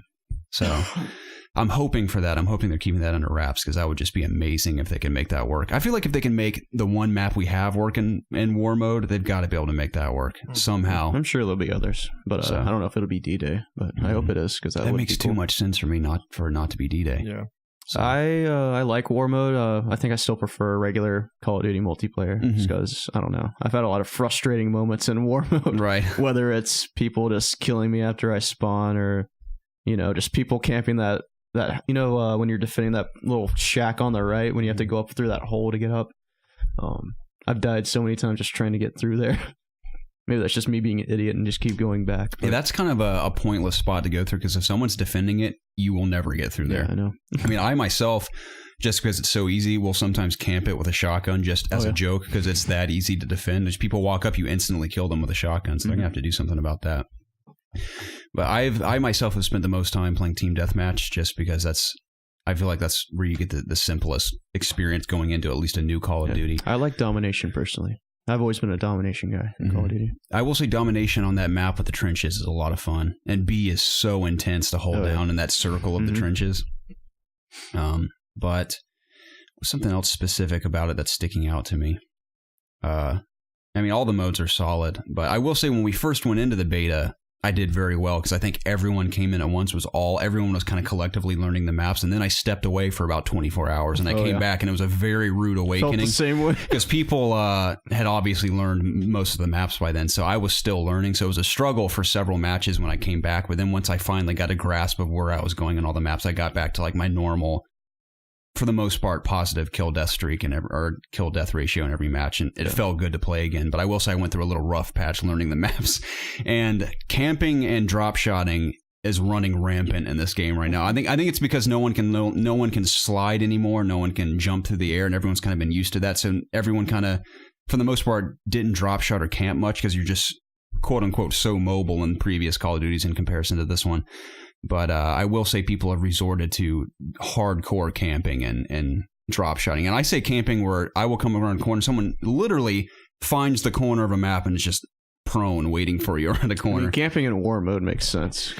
No, I don't mind in War Mode at all. I mean, you kind of have to, but in like Team Deathmatch and stuff, that annoys the crap out of me. But I've also resorted myself. I've kind of dialed it back a bit, because I have such a habit in Call of Duty of just sprinting in every direction, constantly just looking for action, because I get bored very quickly if I stand around. If you don't have like that perk on to shoot while you sprint, you can't do that. So I've resorted to, if I move anywhere, I rarely sprint. I only sprint if I need to like get to an objective or something quickly, and I try not to sprint a whole lot, and I will try to stick to one area, like on Gibraltar, for example, the map where there's kind of the high ground, which is another thing we've been discussing. I don't know if they need to work on balancing that map, because if a team holds the high ground, if they're even half decent, they will hold it the entire match, and it's very difficult to fight them going up. I'm trying to remember hill. what map this is. It's the one that's kind of out on the beach, and it's kind of destroyed. And there's like it's not the one with the trenches. It has like the ocean in the distance. It's like the third one. The only thing I can remember is the snow map and then the trench one. Yeah, maybe you haven't played on Gibraltar. Yeah, I'm sure I have. One. It's like ruins of a place or something. Yeah. I will say I have a ton of fun on that map, especially when you have the high ground, because I like holding up just that one area. There's like this big wall you can defend the entire time. I just hang out there the entire match. I don't even bother going down there. But another problem they may have to fix too is the spawning, because I have spawn killed 1 million people like over and over and over again. It like doesn't move their spawn. I'll just hang out in their spawn and just shoot them every time they spawn. So I don't know if they need to tweak that. Yeah, I remember the map now. It has that like little lower on the left side of the map. There's like this, I think it's a cannon maybe. And there's like a circular thing. Then there's like the windows over there, and then there's the stairs going up. Yeah, that map. I'll shut up now. I've been talking a lot. No, I mean, you've pretty much covered everything. I've been having a lot of fun with it. And of course, I've had some really bad matches too. But for the most part, I've had a very positive experience. And I'm not one of those guys that's going to complain like, I'm getting my ass kicked. This game sucks. Like, even when I get my ass kicked, I can still recognize that it's really solid. And I can tell that I'm gonna have fun with it in the full game. I'm definitely excited for that single player. Oh, you and me both. Yeah, I'm super pumped for the single player. Yeah. I mean, I like I said, I enjoyed the multiplayer a lot. I'm probably gonna dabble in it here and there, but my purchase is mainly going towards the single player campaign. Absolutely. I've wanted to see a modern take on D-Day for so freaking long. Dude, literally since Medal of Honor Frontline when we were kids. Mm-hmm. So super pumped about that. The biggest negative thing that I can take away from what we've seen so far is I'm not a big fan of the menu system. Just when I can agree with that. The pre-match thing, it's super. Just even to find like your party that you're in, I feel like it's a little. It's bit a lot too of hard. flipping through menus. Yeah, like you have to go to social, then down to like your party. It's just we should already be there on the screen. You should be able to see us and stuff. So. Granted, we haven't seen like the headquarters thing, which I'm assuming that's what we're going to be in a majority of the time. So I am so excited to experience that because it sounds so cool. I love the trailer we've seen for it too. I love the idea of just instead of like being in a menu, be like, I want to go to the gun range and clicking gun range. You're like in there and like, I'm going to walk over to the gun range and try this new weapon I can unlock soon. Yeah. Or it says you can start random one-on-one fights with players in lobbies. Yeah, then there's like a little mini arena. Yeah, that's like ruins or something. It sounds so weird, but so cool. Like 1v1 sniper. Yeah. Some guy like talking smack shit in between matches. Like that was a cheap last kill, dude. Let's take it. When I think about it, I think of like a paintball, like a little paintball arena or something. I don't know. Yeah, there's gonna be something like that. That'd be cool. Yeah, that looks pretty cool. How do you guys feel about divisions specifically? Division. Oh, yeah, like the different abilities that come. I think it's a good like answer, like because the Call of Duties prior have been doing like the whole, your special ability. Yeah, like your what are they called, like classes or something? I don't. It's like a specialist. Yeah, like the specialist. Yeah, there's like mercenary or something in Infinite Warfare. What it's called. There's like the robot guy. Yeah, I feel like for this game, it's a good answer to kind of stay in that realm, but not really, because it's just giving you like some perks. And I don't think supers make sense in Call of Duty like all these other games are doing, but I do especially like in this game. I don't the idea of divisions. You like whip out like a golden gun. Yeah, World War II. It's essentially what Infinite Warfare was like. That's what Black Ops 3 was like. That chick with the gun. Yep. I remember that now. That's what I played as. I put like a giant force field around you, take more damage. I think it's infantry allows you to attach 3 attachments to your primary weapon. And can you also carry a second bayonet too? Is it a perk you can equip in addition to that allows you to carry 2 primary weapons, I think? I think that's the sniper class. Is it? Because I was seeing some streamer play it and he was rolling with a sniper, but then he'd switch to a PPSH. Because I know on some of mine, I specifically have a perk that enables me to have 2 primaries. Maybe it's another perk that allows you to put attachments on your primary, like 2 attachments on your secondary weapon. So, because I like running around with a sniper and a shotgun on certain maps. Yeah. I've just been doing airborne for the suppressor mainly now because I just love suppressors. But yeah, I don't really have anything else to say. Help me. I'm yawning so much. Map designs you guys are pretty cool with so far. I think the only one that, I don't know, I mean, that's the thing, I've had positive and negative experiences in all of them. When I say negative, I don't mean like, this is just a crappy game. I just get slaughtered on them is what I mean. So I don't know if they need balancing or not. But overall, I'm really, really enjoying it. So I my least favorite is probably the snowy one. I don't like a lot of the sight lines mainly. I will say that is the easiest map to camp spawns on. Oh, I've seen it. That's the map where I'll just sit in their spawn and just shoot them over and over and over again. There's 3 lanes coming down. So you just line up on one of those things and you're good to go. The easiest one is when you spawn. It's kind of hard to describe. I know we barely played on the map, but there's one spawn where you can go up to that wall that's like in the middle of the field, and there's the 2 turrets on opposite ends. One turret's in the bunker and the one's on the opposite on the wall. There's a wall where literally only your head can stick over the wall, and it's so easy to camp and shoot people there. Now, granted, even on the other end, I've gotten used to where people hide there and it's easy to pick them off from a distance. But if you're hiding behind there and people suck at aiming, you can survive. I got like 5 or 6 kill streaks in one match just sitting behind that wall. So I don't like campers. Yeah, when I say camping, I don't mean literally just sitting still. I just kind of stick around that area the whole time. So as long as you're not crouched in a corner, that's true camping to me. Yeah. I think there's a difference or a fine line between holding down an area and camping an area. But I'm not a coward, I promise. Yeah, I look forward to playing a little more of it. When is it in? It ends this weekend, then it's the next weekend, I believe. So is it going to be... PS4 gets both weekends, Xbox just gets the... So is it not going to be going on during the entire week? I don't think so. Oh, bummer, dude. Don't quote me on that. Well, it might still be live when this goes up, I don't know. I hope they implement either a test. You got to imagine they have to test headquarters to make sure it even works with all these players. I think that would make sense to me if they did a weekend of headquarters so they can get a taste of what it'll be like. Maybe. I think like that. Destiny 2 didn't do much. I mean, they did the farm, I guess, but I don't know. That's kind of in the vein. I mean, like open it up for a brief amount of time just to run around in there and see what it's all about. I do not know. We'll see. Yeah, we will. I mean, I won't be playing it next weekend, probably. I'll be out of town. I don't know how long the Destiny 2 beta is, but on PC, but that's what I'm going to be playing next week. I'm going to be joining you. I hope so. I'm excited about it. We should stream it. I would love for you to host that stream. I think we have to do it in windowed mode, I guess, because... I forgot about it. Like, doesn't work with OBS or whatever. Yeah. Unless you're in windowed mode. It's not a big deal. Okay. Yeah, that is interesting. I was playing PUBG in windowed mode just so I could switch between my two monitors and played fine. Oh, you have two monitors? Mm-hmm. Nice. I do. What kind of monitors do you have? My first monitor, I don't know what it's called, but it's a 24-inch monitor. Then my second one is just an old TV I had. Oh, TV. So, yeah, it's just a small, like, 22-inch TV. Purely, when I'm not streaming, I just turn it off because it's useless. Do you use that one for OBS and chat? Yeah, I keep OBS and chat on there. So, I just go to Twitch and pull the chat box off and then just exit out of Twitch and just keep it side by side with OBS. Gotcha. So, and it's easy to control tab, and then I can just go to the other screen and mess with my OBS settings and then go right back to the game. Nice. So, I like it. Yeah. Anyways, anything else you guys want to talk about? Yeah, I'll talk about two more things. I'll describe the situation with my hairdo currently. So I think it's so funny that 7 days ago, I was like, I think I'm going to keep my hair long for another year because it took so long to get here and I really got to appreciate it. But regardless, I needed to have my hair trimmed because it was completely out of control. So it was driving me crazy, and I had to go to a hair salon that I'd never been. Actually, I'd been there once previously, but a different lady cut my hair. She did a great job. But I hadn't been there in a long time. Obviously, I've been growing my hair for so long. And my lady who traditionally cuts my hair moved away, so I can't see her anymore. I'm like, well, we got to go out on a limb here and just go somewhere I've never been before. So the lady who cut my hair did a great job. She almost did exactly what I asked for, but I showed her a picture of my hair when it was about half the length that it was before I cut it. And I was like, I kind of want to go back to this length here because it's kind of like halfway there and it's more manageable and it just needs to be cleaned up a bit. She's like, all right, that's totally easy. That's cool. Took one look at the picture and basically bobbed my hair. I mean, I'm talking the mom, like Mr. Maybe described it perfectly. The mom who asks for the manager at every store she goes into, that's exactly what I look like when I walked out of there. And I told her, I was sitting there looking at my hair while she was finishing up.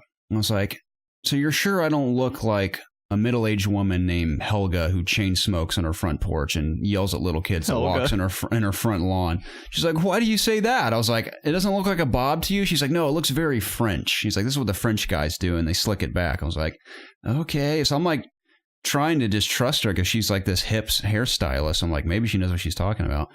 So I left and realized that I looked like a mother taking her kids to soccer practice or something. I was like, well, this is not going to do. Thank the Lord my hair was just long enough to put back in a bun. And I mean, I'm talking like a bun like the size of like a nickel, but it was a bun nonetheless. I was like, because it doesn't look quite as stupid like that. It still looks very douchey anyway, but it didn't look like a bob. So I threw it up in a bun and went to class and no one noticed in my class after I got my hair because I got it cut in between classes of school. And so that was fun. I had to go 24 hours and I was like contemplating, like, am I going to actually keep this stupid hairstyle for it's going to take forever for it to get back to its normal length? I was like, no, I can't do that. So I called Zach's sister, who is a very good hair stylist, and she squeezed me in between two appointments she had the following day. And technically it wasn't an open space, but she's like, we can probably get it fixed in that amount. It was like 30 minutes of time. So Thursday I went to class, my first class of the day, and then I darted over to where she was and she fit me in. And I essentially, Casey sent me some pictures of short. I'm like, Casey, I know this sucks, but my hair went disastrous with the haircut I got. So you're going to have to send me pictures of short hairstyles you like. She always told me, if you cut your hair short again, I want you to do something a little more stylish and not so simple like you normally do. So I'm like, all right, that's cool. She sent me some pictures and I had Kylie essentially give me half a haircut because she ran out of time and she had a new client coming that she didn't want to disappoint, which I totally understood. So I got half a haircut and I kind of looked like Lloyd Christmas after she was done. I was like, dang it. I have to go a whole another 24 hours or more with my hair like this. So I just threw a hat on and went to class. And of course that freaks everyone out when you've had like super long hair and you come in the next day and your hair's gone. Everyone's like, oh my gosh. It was terribly awkward. I've had to deal with that once in my life, in high school actually. Or it was middle school in 8th grade. When I had a similar situation, I had long hair and cut it very short, and like everyone was making fun of. You know how middle schoolers are, everyone making fun of me and stuff. I almost cried. And I was having flashbacks of that memory from middle school. Everyone's like, oh my gosh, you cut your hair off. And, you know, it's that stupid response. We're like, clearly, yes, I did. But this morning, I finally went back to Kylie, and she finished it all up. And I'm pretty happy with it. I'm disappointed that I had to cut my hair off early. But at the same time, it's quite liberating, so I no longer eat my hair while I'm eating. It doesn't get in my face while I'm sleeping. The back of your neck can breathe. It can breathe. Yeah, I was tired of tying it up in a bun. I pretty much did that constantly because my hair was just an absolute mess. I mean, it was literally, you could literally mop a floor with my hair before I cut it. So hold you by your feet and just mop away. Casey sent me pictures that look reminiscent of the Ultimate Spider-Man run from the comics. So that's kind of the vibe we were going for with this one. Especially when it gets a little bit longer, it'll look like Peter Parker from the Ultimate Run. Oh. Excellent. Which is pretty cool, I guess.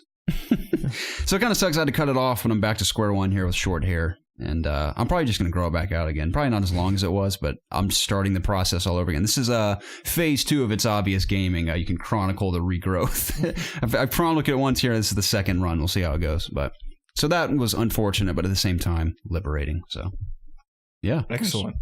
Mm-hmm. The only other thing I have to share is that I can finally talk about the fact that the week I was in Seattle, I was playing Destiny 2 at a preview event for press. And that was an awesome experience. I won't even beat around the bush. It was one of the coolest trips I've ever been on in my entire life. And I can only talk about one portion of the game, unfortunately. I can't talk about the rest literally until launch day. I think the embargo is literally like a few hours before launch, which is kind of strange. But I'm only allowed to talk about the EDZ specifically, which is the one of 4 open worlds shared spaces to play in the game.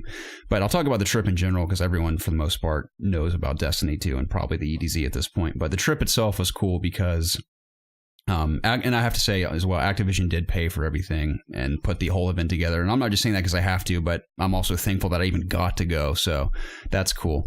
But they put us up in a extremely fancy hotel, probably the fanciest hotel I've ever stayed in. I'll have to show you guys pictures of it. It's actually brand new. I think it was its 7th week of being open, and it's so new that no GPS can find it. So every time I took an Uber anywhere and I would come back, they'd drive. I like wouldn't pay attention to the ride half the time, and we'd pull up to some shady neighborhood and like outside of Seattle. I'm like, where are we? And the guy's like, it's the address you gave me, dude. And it's like the address on the sheet I got for the event, but it hasn't registered with GPSs yet because it's so new that I would end up literally in a different place every time. So I realized there's a Macy's right across the street from the hotel. So I'd always just eventually started putting in that Macy's address, and I'd walk to the hotel afterwards. But Seattle itself was gorgeous. Actually, we were staying in Bellevue, Washington, which is directly across the water from Seattle. And it's a very short drive to get to Seattle. But flew there, of course, got to the hotel, and I had 2 hours to kill before the opening ceremony of the dinner when we got there for the press. And the most convenient part of the whole trip is that the event also took place in the hotel.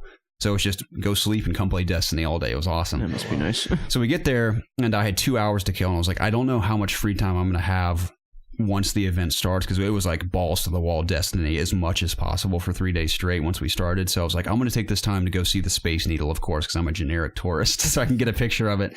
So I called an Uber immediately when I got into my room, and he took me to the Space Needle. It was awesome pulling into Seattle and seeing it in the distance, and just having flashbacks of Second Son, of course. Delson, I remember his name this time. But anyway, get there, and it was really cool to see in person. I later went and explored it with Casey, which I'll talk about in a bit. But seeing it from down low, I was like, well, it's cool to be here. And I kind of like looked around and walked around a bit. I couldn't afford to go up there at first because I was so broke. I think it was like the cheapest you could go up there was like $30. And I think the most expensive time is in the middle of the day, which I can understand because when we went up there, it was nighttime, and it still looked really cool with the city lit up at night. But during the day, you can see screenshots that people have shared throughout the years, and it's like gorgeous up there during the day just to see the entire city and the Pacific Northwest coast in the distance. It looks awesome. Anyway, so I saw that, and then I Googled where the original Starbucks was, and it was like 3 miles away. I was like, oh, I'll just take a leisurely walk to the original Starbucks, which is, I believe it's on Pike Street, which is that popular street with the public market in Seattle. I saw all those locally owned shops and stores, and it was a really fascinating place to explore there. So I walked all the way there and caught a glimpse of like the famous fish market and the gum walls there, of course, and all these awesome shops. There's a Cinnabon, not like a Cinnabon, but like a cinnamon roll shop that wasn't a Cinnabon. It was like all locally owned and everything that looked very delicious. I didn't get to indulge, but I was attracted to it. Really cool bookstores. I'm not pretending like I'm some book nerd, but I would love to read. I just don't have time to read because of all the crap I have going on. But I always like walking into a bookstore to think about the life I could have if I wasn't so busy. I would read so many books. But really cool bookstores there as well. Just a lot of, it was a fun place to explore, but I went into the original Starbucks, which is, I guess, a cool experience. Tasted exactly like Starbucks does everywhere else, like I expected, but I just thought that was funny. I was like, went into the original and it was no different than going to any other Starbucks. But I've been there, so I guess that's cool. So we went back and got there back in time and had to sign all the stuff to sign into the Destiny thing, gave me a little tag. And probably the coolest moment I can share from the entire event was I met a gentleman named Evan Sleed who works for, I think, EGM.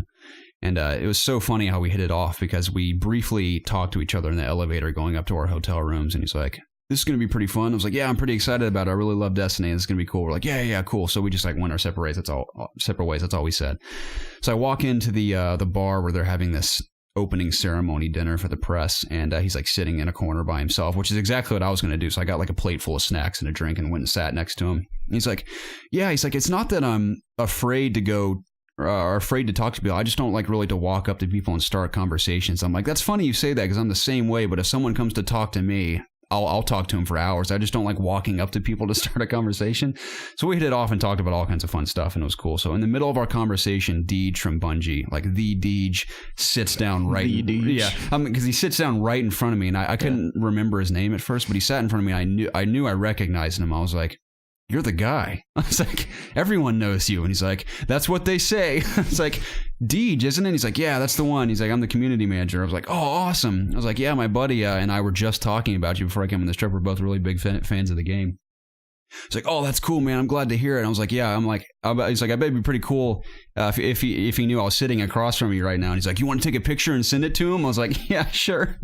So I took a picture of Deej holding up his drink and sent it to Jacob and Preston. I was like, look who I'm hanging out with. That was awesome. Yeah, but it was cool. And then Luke Smith came out and kind of talked to everyone about what we were going to be doing throughout the course of the 3 days. And then he shared so many things that, again, I'm not like all on the sheet. It says, do not repeat any of this. And not that like anyone from press or the industry is listening to this podcast, but I can't risk it for the sake of COG because I don't want to ruin any opportunities they have with stuff like that. So what I can say is that I had a lot of fun playing the game. We played it. It was a really cool schedule. We would wait. They would have breakfast between 8 and 9 down in the room where we were playing. They served you breakfast? Yeah, breakfast, lunch, and dinner every day. Oh my gosh. So we show up and they would have breakfast and we would all hang out and eat. And then from 9 to 7 every day, we'd just play Destiny. It was That's awesome. A long time. Yeah. The first night, they had a technical error and we were making jokes about it because we were supposed to start at 7 p.m. We didn't start till like 9:30, and we were in the press area having the opening ceremony thing, and then they took us up to where the room was going to be, and there's like this waiting lobby before you go into the big room,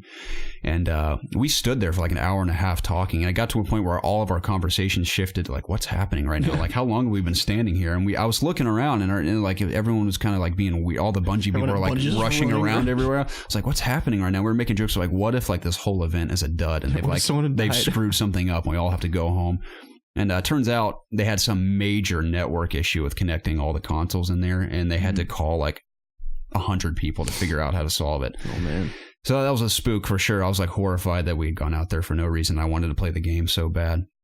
I played a few hours the first night, played through the opening story mission, and kind of got to explore a couple other parts of the game. But yeah, 9 to 7 every day, breakfast, lunch, and dinner was provided, which was awesome. And in the evenings, I would tend to go out and explore Seattle with Casey, because Casey, my girlfriend, has been in LA for the past month doing a bunch of stuff. So she flew up to hang out with me for a few days, and she would just explore the city all day while I was doing Destiny, and then in the evening we'd meet up and go do fun stuff. We had crab legs one night. I think I mentioned that in the last podcast. That was a lot of fun. But yeah, just playing the game was super cool. I can't wait to talk about more about it. The EDZ specifically, if you go to COG Connected, I've been sharing content from my experience that I'm allowed to share on their YouTube channel. So I share some of my thoughts there, and I've done a write-up as well on their website. It's a good read.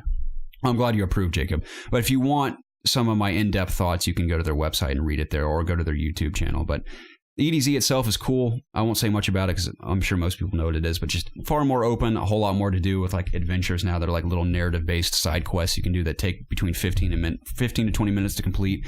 Multiple objectives and a short story attached makes things far more interesting than just traditional patrols, which are also in there, which I didn't do any patrols unless I had to because they're not nearly as fun as adventures. But adventures, high-value targets are cool. Just a random, like, strong boss will pop up somewhere and you can go find him and kill him for extra loot. Traditional public events are fun, and it's also cool because you can trigger them at will now. If you go up to a public event, you're like, I feel like playing a public event right now, you can just trigger it and it'll come in, and people will also be notified and can swarm and take them on with you. And then there are heroic public events where you can trigger, if you choose to, you don't always have to do this, you can trigger an additional objective which spawns even stronger enemies and gives the boss, I think it spawns an even stronger boss, and if you manage to pull it off, you get even greater rewards. It's also harder because the timer will run out quickly. I rarely beat it in enough time to get like the really good rewards, but when I did, it was very substantial in comparison to a normal public event. Does it get like harder if more people come? I don't know. I couldn't determine that because most of the public events I played had typically, there's like 3 or 4 of us taking it on. So I think and I know there's obviously more than 3 or 4 people can explore. I wonder how one of those would fare if you're just alone. I never necessarily died playing one by myself, but I never finished one in time by myself. Okay. So you definitely need friends or people in the open world to help you out. But lost sectors are cool. And I'm sure a lot of you, again, have seen all of this already, but lost sectors are basically hidden caves and caverns within each of the open worlds that if you see the little lost sector insignia painted on something, sometimes it's obvious where the location is, but they're hidden areas where you can explore them, and they're usually pretty deep. You can go deep into these areas and take on all these enemies, and there's always like a wave-based objective that spawns, and there's a big boss, and then you kill him. And not only do you get a loot drop by killing him, but there's also a chest inside the lost sector, so there's a ton of loot to get out of those. And it's just way more fun than, like, I'm going to go to the moon today in Destiny 1 and do my loot box run where I just go in a circle for 3 hours looting chests in hopes of getting something I need. Whereas this is a similar idea, but it's so much more in depth where there's multiple ones in every world and you go in and it's huge and you fight a ton of enemies and get not only better loot, but more loot through that process. Do those chests respawn at some point? I'm pretty sure they do. That's the only thing I haven't determined yet, and that's why I really want to get back more into the game before because I'm actually reviewing the game as well, which is a little daunting for me. But I want to have all my facts straight. And obviously I played the game a lot, but it was focused on certain things that I didn't get to spend as much time on, some of the exploration I wanted to do. So my only thinking is with Lost Sectors is like it'll always be fun if you're playing with friends. It'll always be more fun than just going to the little tiny caves like in Destiny 1. But once you know where all the Lost Sectors are, I feel like part of the fun it vanishes after that, because instead of like, oh, we gotta go in the hunt and find it, when you find it, it's cool. But and when you explore it for the first time, but once you know where all of them are, I don't know if they're going to be updated over time or they're all in different locations. I don't know, but what I can say is that those are a lot of fun to explore, and it's cool to say you're in the middle of an adventure and you're like at objective 2 and you'll come across a lost sector, and let's say in your adventure there are certain enemies that have spawned in an area. Those enemies will not only fight you, but if there's, let's say a Red Legion faction spawns and there's also like a Fallen faction nearby, not only will they fight you, but they'll fight each other at the same time, which is pretty cool. So being in the middle of an adventure and be like, oh, there's a lost sector over there, let's go explore it, go in and do your thing, and just go right back to doing with what you were doing with your adventure. Nice. So that's pretty interesting. And the story missions also are all on the different planets, and you can go up to them and start them at any moment. So just jumping around the open world, I played, I think they said, to give you an exact number, we played about 80% of the game. There's just a few things we didn't get to experience, I think, which was intentional because they're trying to tweak them at the last minute before the game launches. But the EDZ itself, just to give an example of what it's like to play in all the open worlds, is I spent a ton of time just not only exploring, because there's a whole lot to see, but all the different adventures that spawn there and constantly cycle new ones in and out, and the lost sectors, high value targets, public events. It's just literally takes everything Destiny 1 was and just expands it significantly with a ton more to do. So that's primarily what I did at the Destiny event. It was an absolute blast, and look forward to doing more stuff like that. I'm glad I got to do it. So I'm glad I finally got to talk about it. I wasn't supposed to say anything last week, but thanks for sharing your experience. Of course, yeah. Can you talk about the plot twist where it's all a dream? Yes, exactly. It's actually a Walking Dead spinoff. It's from Rick's dream in the hospital. Yeah. Insane. Oops. I hope we didn't spoil that. No. Yeah. So it's fine. Anything else, guys? Don't think so. That's all from me. Gosh, like some hair on my pop filter keeps poking me in the eyeball. Anyways, this is the It's Obvious Gaming podcast, the show where my two best friends and I get together every single week to discuss video games. Obviously, you can find all of our content, including the video version of this podcast, over at youtube.com/ItsObviousGaming. If YouTube isn't good for you, or you'd like to take us on the go, you can find this podcast weekly on iTunes, Spotify, Google Play, Audio Boom, and other podcasting services. Please check the description down below for time codes to skip throughout the video, our PlayStation community, our Steam tags, our Battle.net tags. Are those in the description now? They are. Okay, awesome. And other means to connect with us. If you haven't done so already, please subscribe to the channel and be sure to like and comment down below to get involved with the It's Obvious community. Doing so helps us out a ton, and we would forever be in your debt. With all that out of the way, hey man, what's the news? I think it's so funny that we're the kind of podcast where most podcasts would be ending at this point, and we're literally just getting started. That was the longest intro ever. Yeah, it definitely was. How long was it? It was over an hour. Granted, Oh, wow. We had a bulk of some stuff in there. We talked about Call of Duty for a while, too. So. Yeah. It wasn't total BS at the beginning like it normally is. It was good. Guys, Gamescom obviously happened this past week. Some exciting stuff there, mostly Overwatch related, I thought. Personally, I was most excited about the Overwatch Jurassic stuff. Park. There was a little bit of Destiny 2 stuff that came out. There was a little Mostly Destiny Activision, yeah. Mm-hmm. Record Definitive Edition? Totally, man. Dude, The you're true right. star of the show? Mm-hmm. I will say the Jurassic Park thing sort of sparked my interest. I would play that on the Switch if it came to Switch, Yeah. but on the go. But I remember the reason why I was sort of attracted to that is because in Zoo Tycoon at a buddy's house when I was a kid, we would spawn all these dinosaurs and intentionally unleash them upon the visitors and then just watch the dinosaurs eat everyone. You're So sick. you like watching the world burn. Exactly. Yeah, it was great watching raptors chase down families and then T-Rex like ripping people apart and stuff. It was great. Yeah. Was it that graphic? It wasn't that graphic, but that's what I imagined in my head when it was happening. And then, of course, in Roller Coaster Tycoon, people would be riding a roller coaster and we'd intentionally like edit out a part of the track and they'd fall into the ocean and drown. Explode. That's what everyone does in the Tycoon games. Just think of the most sadistic ways to kill their visitors. This is a park of doom. You're all going to die. But Overwatch specifically, we'll start with that. I mean, there's a whole bunch of stuff we're going to go over, but let's just start with the Junkertown, not only the planned trailer with Junkrat and Roadhog, but the map itself. What's your thoughts or how you're feeling about it, Jacob?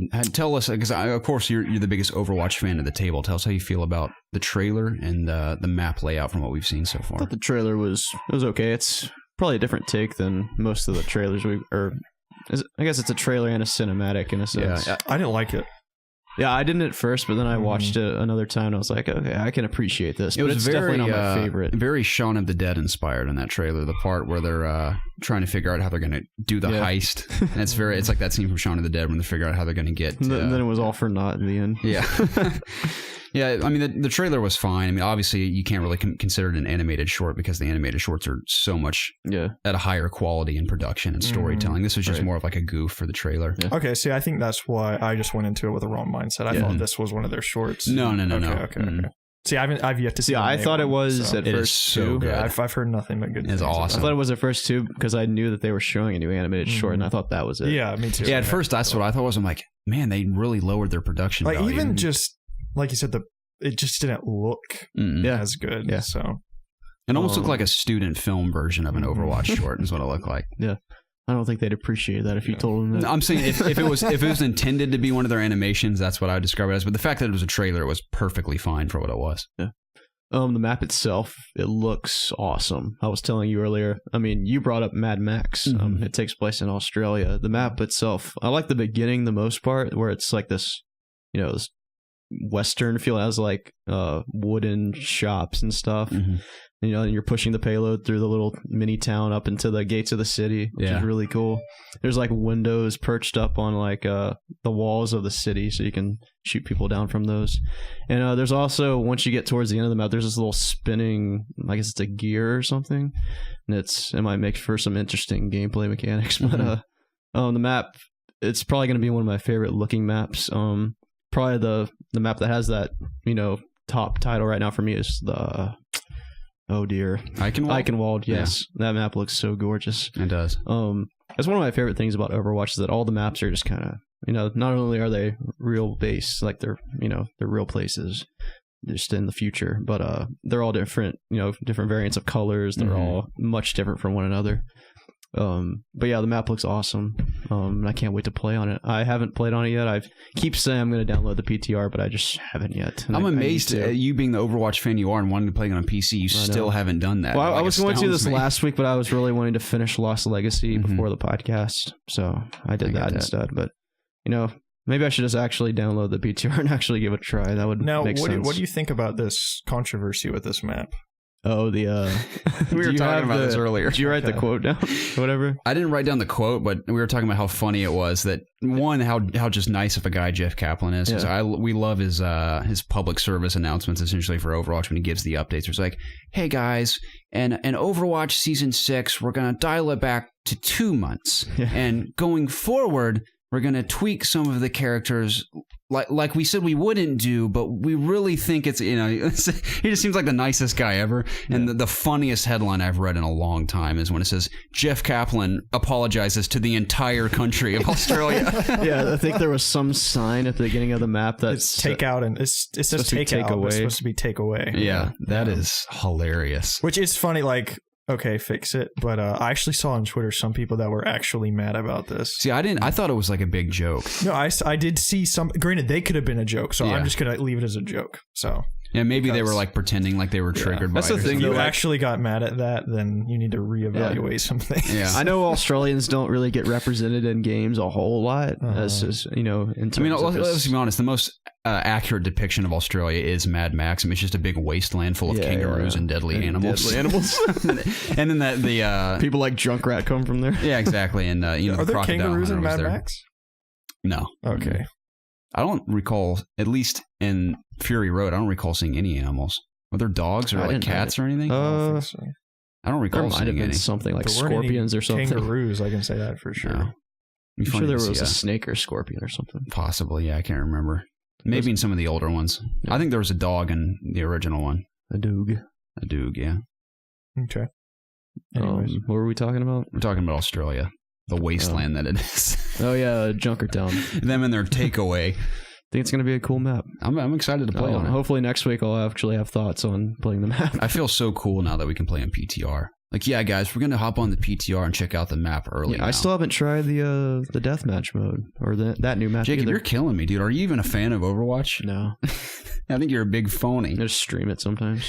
I see. I'm very excited to jump into Overwatch and PC with you. I've yet to acquire it. Hopefully in the near future. I'll look forward to it. I was telling how funny it was. I would not have played Lawbreakers or PUBG on PC if it weren't for Preston gifting me Lawbreakers and Caleb kindly gifting me PUBG. Maybe I should gift you Overwatch. No, I'm not going to let anyone else do that because... Too late. It's already done. It's waiting in your email. It's actually already there. And I feel like it's even more disrespectful if someone gifts you something and you just deny it. Like, no, F you. I don't want your gift. What do I do? I feel terrible either way. But I'm pumped for that. The map looks cool, like you said. Yeah, well, we better play before Destiny 2 because that's all I'm going to be playing. Right. Same here. Yeah. So let's talk about the May Rise and Shine short. Rise and Shine. How do you feel about it, Jacob? It's incredible. It is. I think it's probably my favorite one. Oh, yeah. And I love all of them, but this is probably my favorite. There's so much story. Mm-hmm. I think this is the most endearing one. There's so much emotion. Yeah. I was telling Jacob in the car, I almost cried during this short. I saw a lot of people cried. Yeah, it was so emotional. And a lot of that goes in, not only obviously the storytelling's there too, and May's performance, but the music in Overwatch, dude, almost brings me to tears every time. Because it sounds like heroism. It's like the redemption music. Yeah, the melodies in that game truly do sound heroic to me. Like, I think the victory theme is one of the most, as epic as it is, it's also one of the most emotional themes I've ever heard. Like, makes me cry thinking about like Overwatch being heroes. It's like the match is ending. You're like, oh. Yeah, it's just so beautiful. And when May, like, you can see her becoming the hero that everyone knows she is. Like, she's becoming that. I don't want to spoil it. Yeah, I haven't seen it yet. No, I'm just saying, like, people hate May in Overwatch because she's so frustrating. I've always loved May, but seeing her kind of become who she is, and then when the music kicks in, I'm like, I almost cried watching it, dude. Yeah. It was great. So awesome. Now, I don't want to spoil it for those who haven't seen it, especially Preston sitting at the table here, but of course, classic Blizzard, gorgeously animated. I was surprised how long it was. Yeah, the other ones aren't nearly that close long. To 10 minutes or something. That's what she said. Yeah. Michael Scott over here. Yes, I'm so excited to see what they do next with additional characters, because that seems like, in a lot of ways, like a new way of telling their animated shorts, because it almost had like a beginning, middle, and end to it. I mean, all of them kind of have that, but this one, seeing the development of May was cool. I'd like to see more origin stories like that. Yeah, I want to see one for every character, but I really want to see one for McCree. Yeah, McCree would be great. I feel like all he of has them such would an be interesting great. story. I'm really interested in Reinhardt and Torbjorn, especially. Well, was Torbjorn one? No, he was in a comic. I forget he even exists. Torbjorn? Yeah. I can't remember the last him anymore. I do sometimes. I can't remember the last time I saw someone play Torbjorn. He's popular in esports for defense on certain maps. I've been watching a lot of Overwatch esports, dude. It makes me feel like such shit. Like, these people are so good, dude. And they work so well as teams. Mm-hmm. I've been watching like the USA team play, because the whole Overwatch World Cup's kind of happening right now. Well, they finished. They're not going to play anymore till BlizzCon, because there's the 8 teams that are going to BlizzCon. And I think that's in October. That's the freaking coolest thing ever, dude. Mm-hmm. I'm so jealous. Yeah. Everyone's trying to beat South Korea because they're the best at like every game. Yeah. Mm-hmm. That's so strange. How are they the best at everything? Their like whole society is like so involved around video games, and like it's not like those cafes that people just it's not like all the time. It's not that it's looked down upon here, but video games aren't like a part of our society like they are there. Right. I don't know how to describe it. It's like everyone plays video games there. Mm-hmm. Yeah. I wanted to see how long that would go. Yeah, I was telling you, I mean, obviously that's prominent in Asia, those cafes and stuff, but when I was in the Philippines, I think I mentioned this before, I saw like a lot of those cafes where people were playing games. And they always look so fun to me. And of course, it reminded me of Battle and Brew that we went to recently. Yeah, I guess that's an internet I don't see cafe. a reason of ever going back there again now that we have our PCs. Because when I went there, I was like, oh, this is what it's like to play on PC. This is so cool. I'm going to come back. I have 15 hours for free to play. I want to go back and have those drinks again. Those were good drinks. I mean, if we had like a group of people to go play like Mario Kart or something, like a party game, I think it'd be really fun to go back there. Mm-hmm. So we still need to get Preston and Lizzie to come out with us. Yeah. It'd be awesome. Yes. That'd be cool. I agree. Yeah, Overwatch is cool. Yeah, it is cool. It's a fun game I like to play. Hey, speaking of Overwatch, I do play it. Sometimes. Jacob, sometimes I do. We all need to play together again. It's been a while. That's the only time I really, really like to play. Is with you guys. I understand that. Yeah. That's how I feel about most games. Yeah. What? So that's how it's meant to be played? With other people? With your pals. You have to play with other people. There's no option to play by yourself. Okay, smartass. Moving on. Wyatt Stringham says, after watching the Overwatch origin story for May, Junkrat, and Roadhog, it made me wonder if they would ever make an Overwatch movie or TV show about all of their origin stories and how they would tie together. What are your thoughts on this? It could happen. I mean, everyone's been asking for this, obviously, for a while. I would love that, of course, but they would have to have an entire team just dedicated specifically to producing that. I know they pulled the book that they were making about the origin story because I think they wanted to change it. Yeah. Or maybe they're making something bigger. That's like my this. dream to have. I mean, granted, if you think about it, in a lot of ways, the animated shorts, in a way, are kind of like a TV show. They're like short episodes of a TV show, just telling little vignette stories of these characters' lives. And I know they said they're considering all the animated shorts going forward, like the next season of animated shorts. And Maze in itself was like 10 minutes. That was technically an episode, a short episode of a TV show, like a SpongeBob episode or something like that length. It reminded me of SpongeBob, man. But if they continue that trend coming off of Rise and Shine with May with other characters, in a lot of ways, it is a TV show, I think. It just isn't a weekly thing or whatever. I'll do you one better. This is what I want. I want them to just make a story mode that incorporates cutscenes, you know, this high quality within the game. I don't know necessarily how they would do it gameplay wise, but if there was some way that they could do like, I know they did a PvE part at one point where you were They've done a couple of it. Yeah. The Junkenstein's Revenge was kind of like a horde mode, and then the Uprising event was a little bit of a story. I think thing. it'd be awesome if they could make a single player campaign with elements from that and the actual game. Like, what if at some point, for some reason, you actually have to play in a match and do a specific objective or something? I have no clue how they would do it, but I would love to actually see some of these story things and these cinematics that we're getting in the game somehow. Right.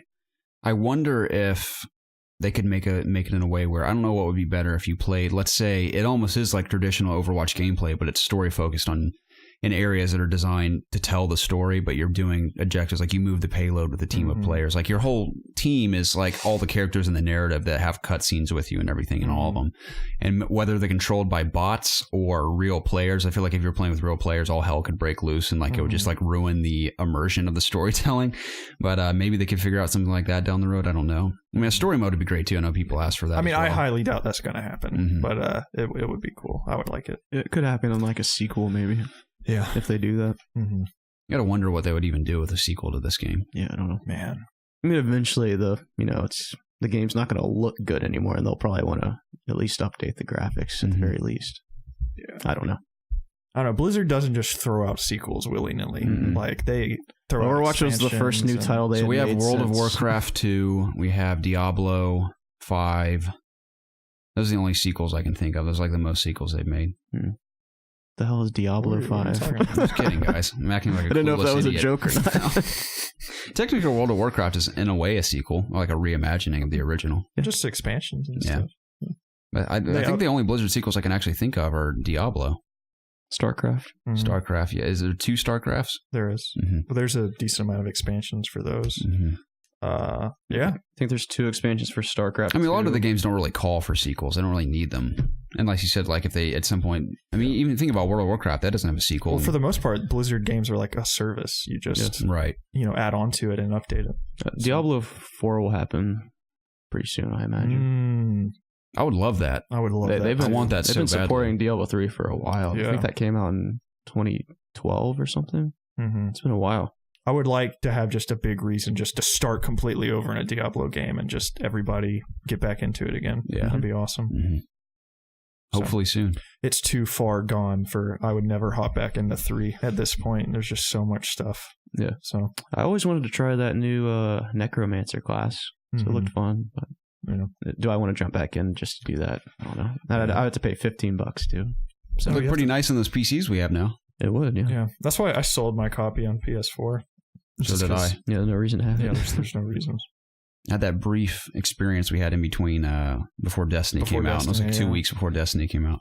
I know you guys are big on your physical copies, but Blizzard makes the best boxes for games. They don't actually have the game in them anymore. You just put a code in. But I mean, when I can buy a box, I will. I'm going to buy the... Now, this is something... Please let me know down in the comments how this works. I go to Amazon. I pre-order the PC copy of Destiny 2. Is that the box copy? I doubt it. I don't know. But it shows a box on the... The only time I've ever bought a computer game in a box is at a physical location. Like Best Buy as well, because I want to get my gamer point things. Yeah. When I pre-order from Best Buy, is it physical? I assume there's going to be a box. I started to read through it, and it didn't say either or, so I'm assuming it's a box because it says it's going to arrive on this day. Yeah, I'm just going to get it through battle.net. Okay. I need that discount, man. I didn't pay no $20 for 2 years to not get my 10 or 12% discount. There you go. So, if you know the answer to that question, please let me know. You gotta imagine they would just put a box out. Yeah. I mean, most big PC games, I feel like they do. Well, I see like on Green Man Gaming, they keep sending me emails saying that, hey man, just sign into your account and we'll give you like 16% off Destiny 2. And it's like $49 or something. And I know that's digital. But if I can get a box, might as well just get a box. Yeah. If it's the same price. Whatever you gotta do. Whatever I gotta do, man. But then I'm like, am I gonna have it preloaded for launch? No. So I might want to do digital. Those are the questions you need to be asking. I need to think about this a little more. But my internet is so fast that I can like download and install a game in like less than 20 minutes. So it's like not that big of a deal if I got a box. Well, you let us know what you do. Yeah, you need to determine that. You need to make some life choices. Yeah, I really have to think this through. This could really affect the rest of my life. It could. So yeah, we'll see what happens. Choose wisely, Preston. We're all counting on you here. Hopefully it's the right choice. Jacob, a lot of changes have come to Mercy. Very substantial changes. I'll be right back. Now, I have all the notes here, but do you want to bring us up to speed? Do you have it on the top of your head? I think. Okay. Yeah, she's OP. That's why he's leaving the room. It's because he has stuff like that to say. It's really making me angry today. Yeah.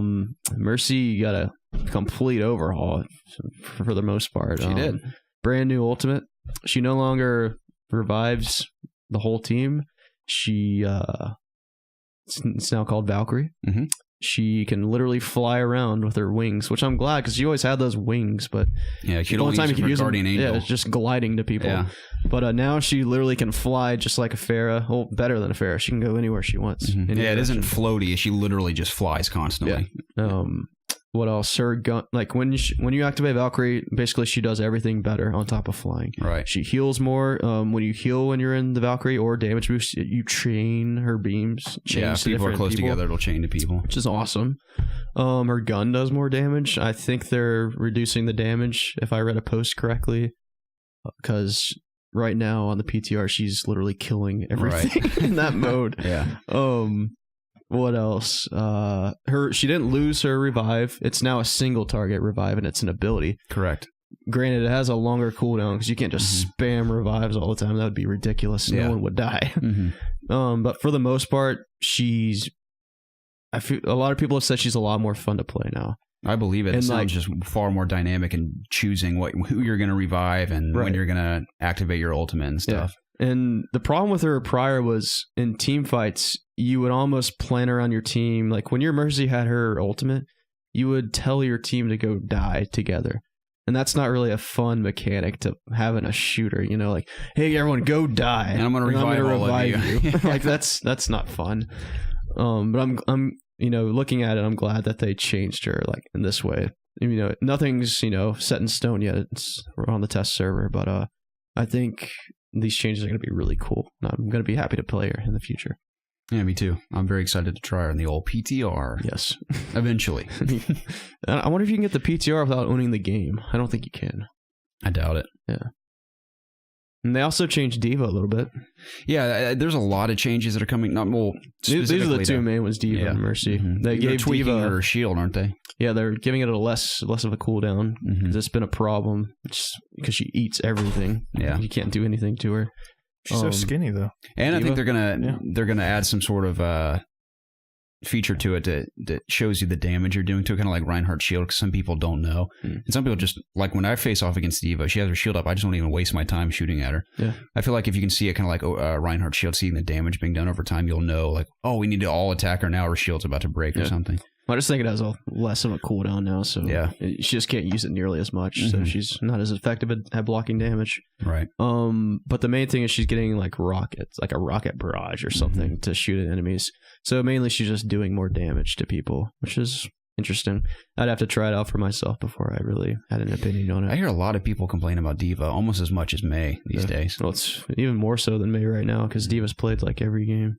And I really like playing Diva. She's always been one of my favorite characters to play. But GG. Yeah, that's pretty much most of the changes.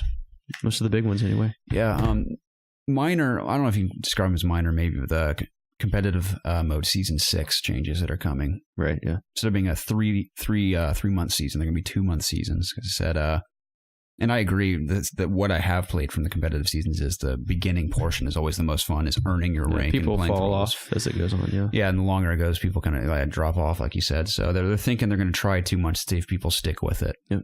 And I think you get more points per win. Yeah, because the seasons are shorter. You had to compensate. But you won't be getting as many points at the end of the season because it's shorter. I also think they said your skill rating decays slightly differently now. Previously, if you were anything lower than, like if you were bronze to diamond, you couldn't go to a rank below, but now you can. You can decay to other skill ranks. Mm-hmm. So, because there was a problem where people were like ranking in diamond, I would guess, and then they would just be losing a ton of games and their number would be going down, but they're still in diamond because they can't go lower than that. So they would be playing with like people in platinum or golds all the time that were way lower skill level and stuff like that, and it was causing a lot of disruption in the community. Yeah, a couple tweaks to controls. Well, I think it's no longer best of 5; it's best of 3. Yes, to speed it up a bit, isn't it? So I think their whole goal of it is just to make it faster. Play. Yeah, just faster seasons to keep people more engaged for shorter periods of time. Play more matches. Mm-hmm. It's never a bad thing. Yeah, so, I mean, there's a couple other things in there they talked about, but those are the main points. But all that stuff is very exciting to me, so I'm pretty pumped for it. But let's talk about the Hearthstone short we saw from Blizzard. Have you seen it? You talked to me. You haven't seen it yet. Seen it. Preston, have you seen the Hearthstone short? Oh, that sucks, man. I'll hope and talk to you guys about it. Those of you that have seen it in the comments will talk. So, because I know that it happened, but I didn't take the time to watch it. I mentioned in the car, it is full on Disney this time around with Blizzard. I mean, classic young protagonist that stumbles upon this mysterious place, and everyone's very happy and joyful and magical, and they sing this big song together. See, this surprised me. I was like, really? Yeah, it's funny because watching it, it's what I always imagined Hearthstone would be like if you were in that world. I think this young girl goes to this tavern, exactly what I imagined the Hearthstone tavern to look like with all the characters in there. And they sing this big song together, and it feels totally like a Pixar movie. It's awesome. And I think it was just a general Hearthstone trailer. Yeah, it wasn't just promoting an expansion or anything. Yeah, it was just a general trailer for it. Hey, this is Hearthstone, come play. Yeah, it was cool promotional tool in that sense, but I didn't realize this upon my first viewing. People are saying there's all kinds of new cards that are teased, and the short that are little snippets that you can pick out frames and see cards that are coming or something like that. Nice. So that's pretty cool, but overall very entertaining. I loved it, and feels very Disney, so I'm cool with that. Yeah, I've never been a huge card player, so besides when I played Yu-Gi-Oh back in the day. I love me some Hearthstone. I don't play it often, but when I play it, it's always a pleasure. Yeah, I feel like I've kind of fell off. There's been so many cards that have come out, and you have to pay to really get the most out of Hearthstone. You have to keep buying packs and whatnot. So it's not really my kind of model, I guess. And I'm not a huge card fan game. Okay, card game fan. Yeah.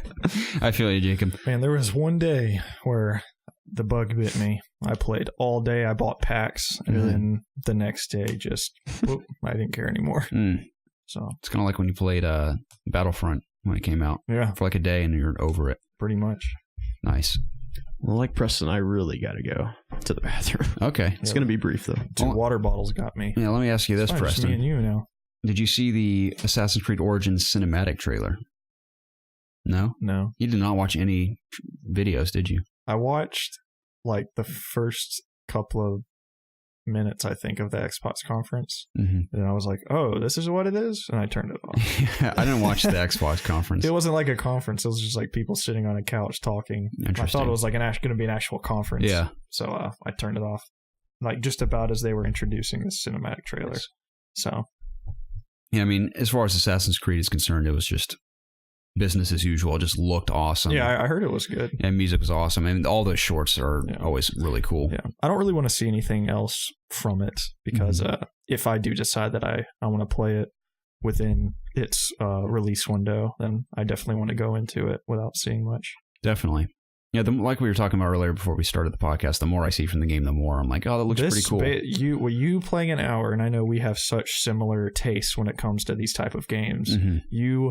You are going to either sell me this game. Yeah, we'll see. So I'm hoping it sells me too. And that's the thing. I'm not opposed to playing it. Regardless, I'm going to play it. Just I don't know if I'm going to play it at launch or later on. At some point, I will pick it up. Yeah, because I do love the setting. I think the character looks cool. Most of the gameplay, I like the ideas they're describing, but seeing them executed hasn't blown me away yet. And the only other thing that you and I are really hung up on is I know the game's never truly meant to be a stealth game, but to have stealth mechanics and you can't do the simple act of taking cover on a wall, that drives me insane. So, and just not being able to one-hit kill stealth assassinate some people. Yeah, that's kind of silly as well. Yeah, I know in a gameplay sense what they're going for, but it's kind of dumb at the same time. I feel like those levels should only really matter when you're in full-on combat, but if I can sneak up behind you and shove a blade in the side of your neck, and just because you're 5 levels above me, no, you should be dead. Yeah, that's silly. That's the thing. It should reward you for being stealthy in that sense. It completely discourages stealth. Yeah, that should give you incentive to stay stealthy. Okay, this camp or something is 5 or 10 levels higher than me. If I get seen, I'm done for. Yeah. So I have to stay stealthy and take these guys out without being seen. That's what's the word I'm looking for. I don't know, you should feel accomplished. Exactly. I took down this entire camp that's too high of a level for me, but because I was sneaky enough, I was able to do that. And I think Syndicate did that well with its level system, because if you got caught, you're done for. They take you out in one hit. Right. So it made stealth crucial. So that's definitely a bummer that it doesn't seem like we'll be able to do that in this game. And the combat doesn't, I wouldn't say it looks good, but it sounds good. I don't mean like audibly it sounds good. I mean just the idea behind it, how there's hitboxes now and you can go for certain portions of them with different weapons that have different strengths and weaknesses and stuff. And if you're facing off against a guy with a spear, maybe you should go at him with a quicker weapon and get in close to him or keep a distance or whatnot. So I like the changes they made in that sense. Just watching it in action doesn't look very good, but I'm hoping when I play it, I can see past how it looks and just if it plays well, then I know I'll enjoy it. Because I really love that idea with all these multiple guys at different varying levels attacking you with different weapons. I think the loot system's cool. Looks very Destiny-like in the UI, but different weapons you can pick up that have different abilities, so you'll be constantly swapping them out and just trying new things. So I'm excited to try it. Yeah. Hopefully it blows me away. Now, like I said, it coming out on the same day as Wolfenstein and Odyssey, it's just no chance in hell I'm getting to that first. Right. So I'm so much more hyped for those two games than this game. I mean, you could come back and tell me this is like the best thing ever, but I still know Wolfenstein and Odyssey are probably going to be better than this game. Yeah, I'm so pumped for both of those. Yeah. Odyssey's going to be at PAX, and I'm going to try to shimmy my way into playing it this time, because it's going to probably be a similar situation where there's just so many people online that it's impossible. But I'm hoping to pull the press card where I'm be like, I didn't get to play at E3, can I play it now? And maybe they'll be like, sure. I highly doubt that'll happen. By press card, you mean your ItsObviousGaming credentials. Exactly. Just hold up like 6 ItsObviousGaming cards. Have you seen these before? You have any idea who I am? Oh, man. We stream for 8 people a night on Twitch. Yes. And we love those 8 people. Yes. I loved when our stream from hell was going on. It was like 20 people, and it's like, it looks so thanks, bad. Guys, for tuning up. Yeah. That was a nightmare. This is so sick, dude. Welcome to an It's Obvious stream. Yeah, that was rough. We cannot thank you guys enough for your continued support, and all of you. And I know we give Cause Fear a shout out specifically about helping us with our technical difficulties, but I know more of you are also giving us technical help, and we greatly appreciate all that assistance. Your boy Preston about to get a new CPU, so that should be helping out as well. Oh yeah. You can trust that. Jacob kind of talked me into. I think I might wait for Black Friday though. That's not too far away. You'll save so much money. Yeah, I think I'm going to do that though. I'm telling you. So I don't think I can even get anything on Black Friday. It sounds great though. Yeah, you can always trust that none of our streams will look bad anymore, but mine will look the least cool going forward. Theirs will look higher quality than mine always going forward, but at least all of our streams run smoothly now. Yeah, which is great. They're going to be 720p, which is definitely acceptable for a stream. So yeah, fun times. Yes. So I'm assuming you guys saw the trailer for the Final Fantasy 15 and Assassin's Creed Origins crossover. I was talking about that in our Call of Duty stream, I think. Was it that or? I think you did bring it up, yeah. Yeah. I love it. I think it looks awesome. I'm excited to play it. You're going to play it? Yeah, I'm going to play it. Nice. I love 15. I still play 15. They added a new patch with new trophies, and I logged in and accepted the new quest. Was that like the Power Armor one? Yeah. With the Power Ranger shit? Yeah. But it doesn't look anything like Power Rangers now. They changed it completely. Okay. What's the story behind that? Like, about what is it? Like the armor? The armor is just like Magitech armor. For 30 minutes a day, you can be invulnerable. Which the new quest is like this massive boss. So if you just throw on that gear, you can just kill it easily. Nice. So do you just fight how you normally do with There's a new combat mechanic, something to do with a different type of links. I didn't really get into it that much, so I can't even explain it all. But I know there is one new combat element that they added. But what it actually is, I don't know yet. You're already pumped to play as an assassin in Final Fantasy 15? Final Fantasy's my Did you see like the parkour and stuff? Like I did. It looks pretty cool. I'll read this brief article from someone in a second, just describing it for people who may be confused. But I thought it was interesting. I read that the collaboration began by, I think it wasn't an E3 or some other gaming event where developers and people from Ubisoft and is it Square Enix?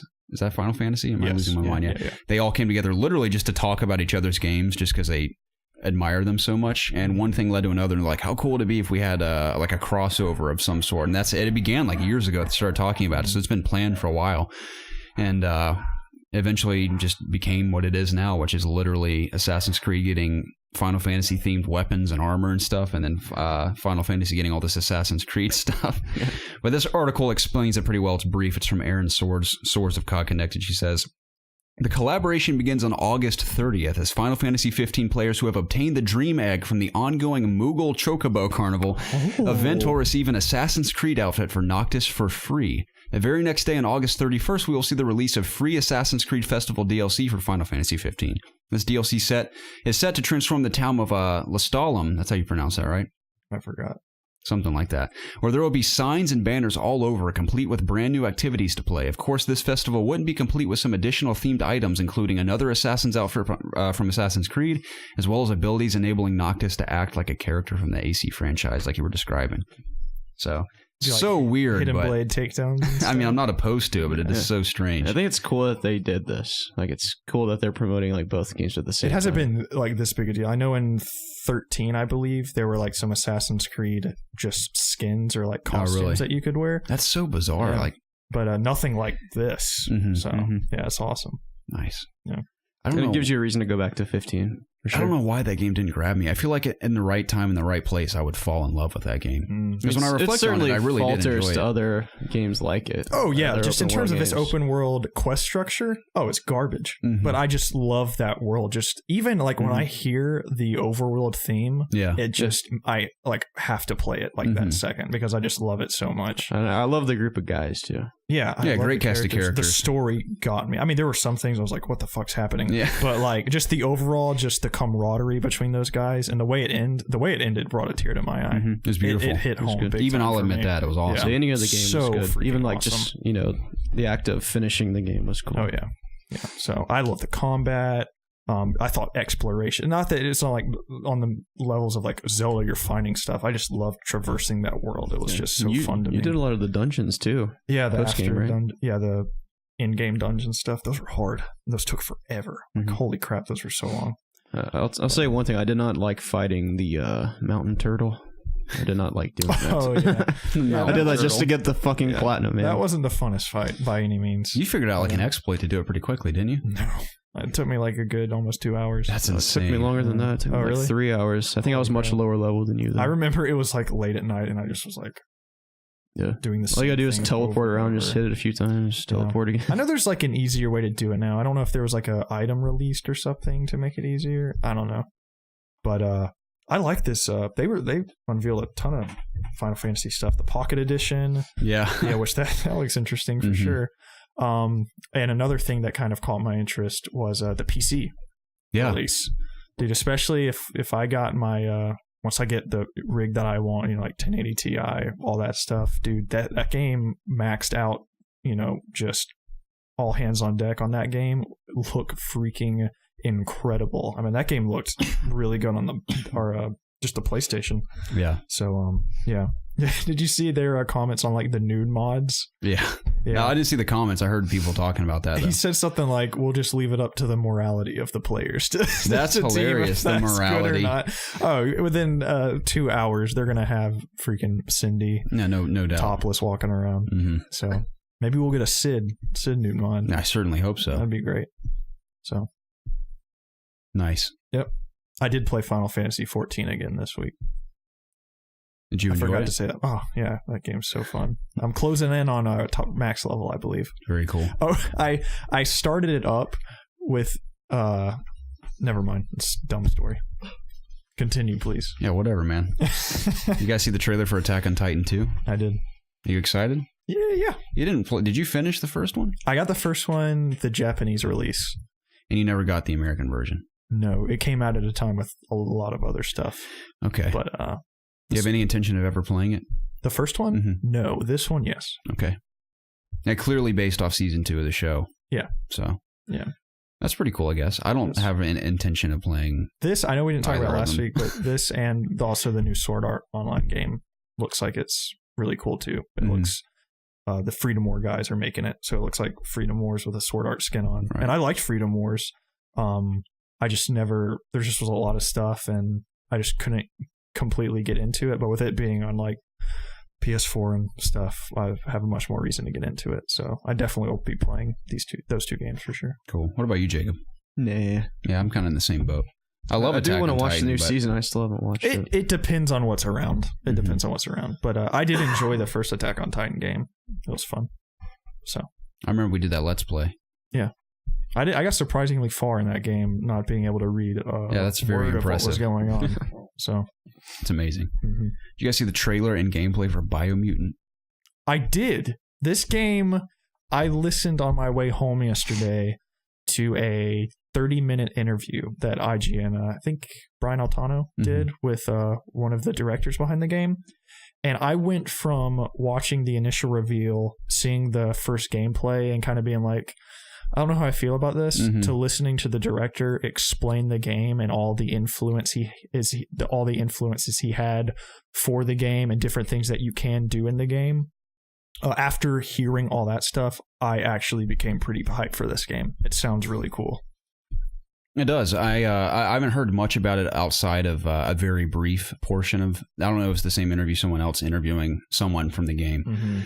But I'd like to listen to that in depth because it hasn't really. Because I don't understand why people are raving about it. Because I think it looks fine. Yeah. But listen to the review. Everything that's like going into this game and stuff sounds really cool. Okay. So I was going to ask you because we just recently were talking about how Styx, the assassin, looks weird running around. How do you feel about this little fox character? I don't know. It's not as bad as Styx to me. I know you can customize it somewhat. So I don't know. That's kind of fine, I guess. I mean, the main character, like just the non-touch version, looks whatever. Yeah. So I don't know. Okay.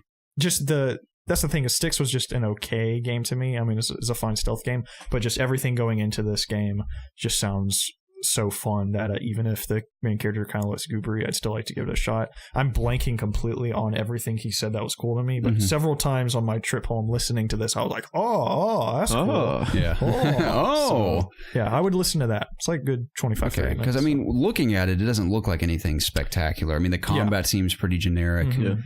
I don't know. I don't even know if it's an open world. It seems. It is. It is? Yeah. Like open, or is it kind of linear open? I think it's open.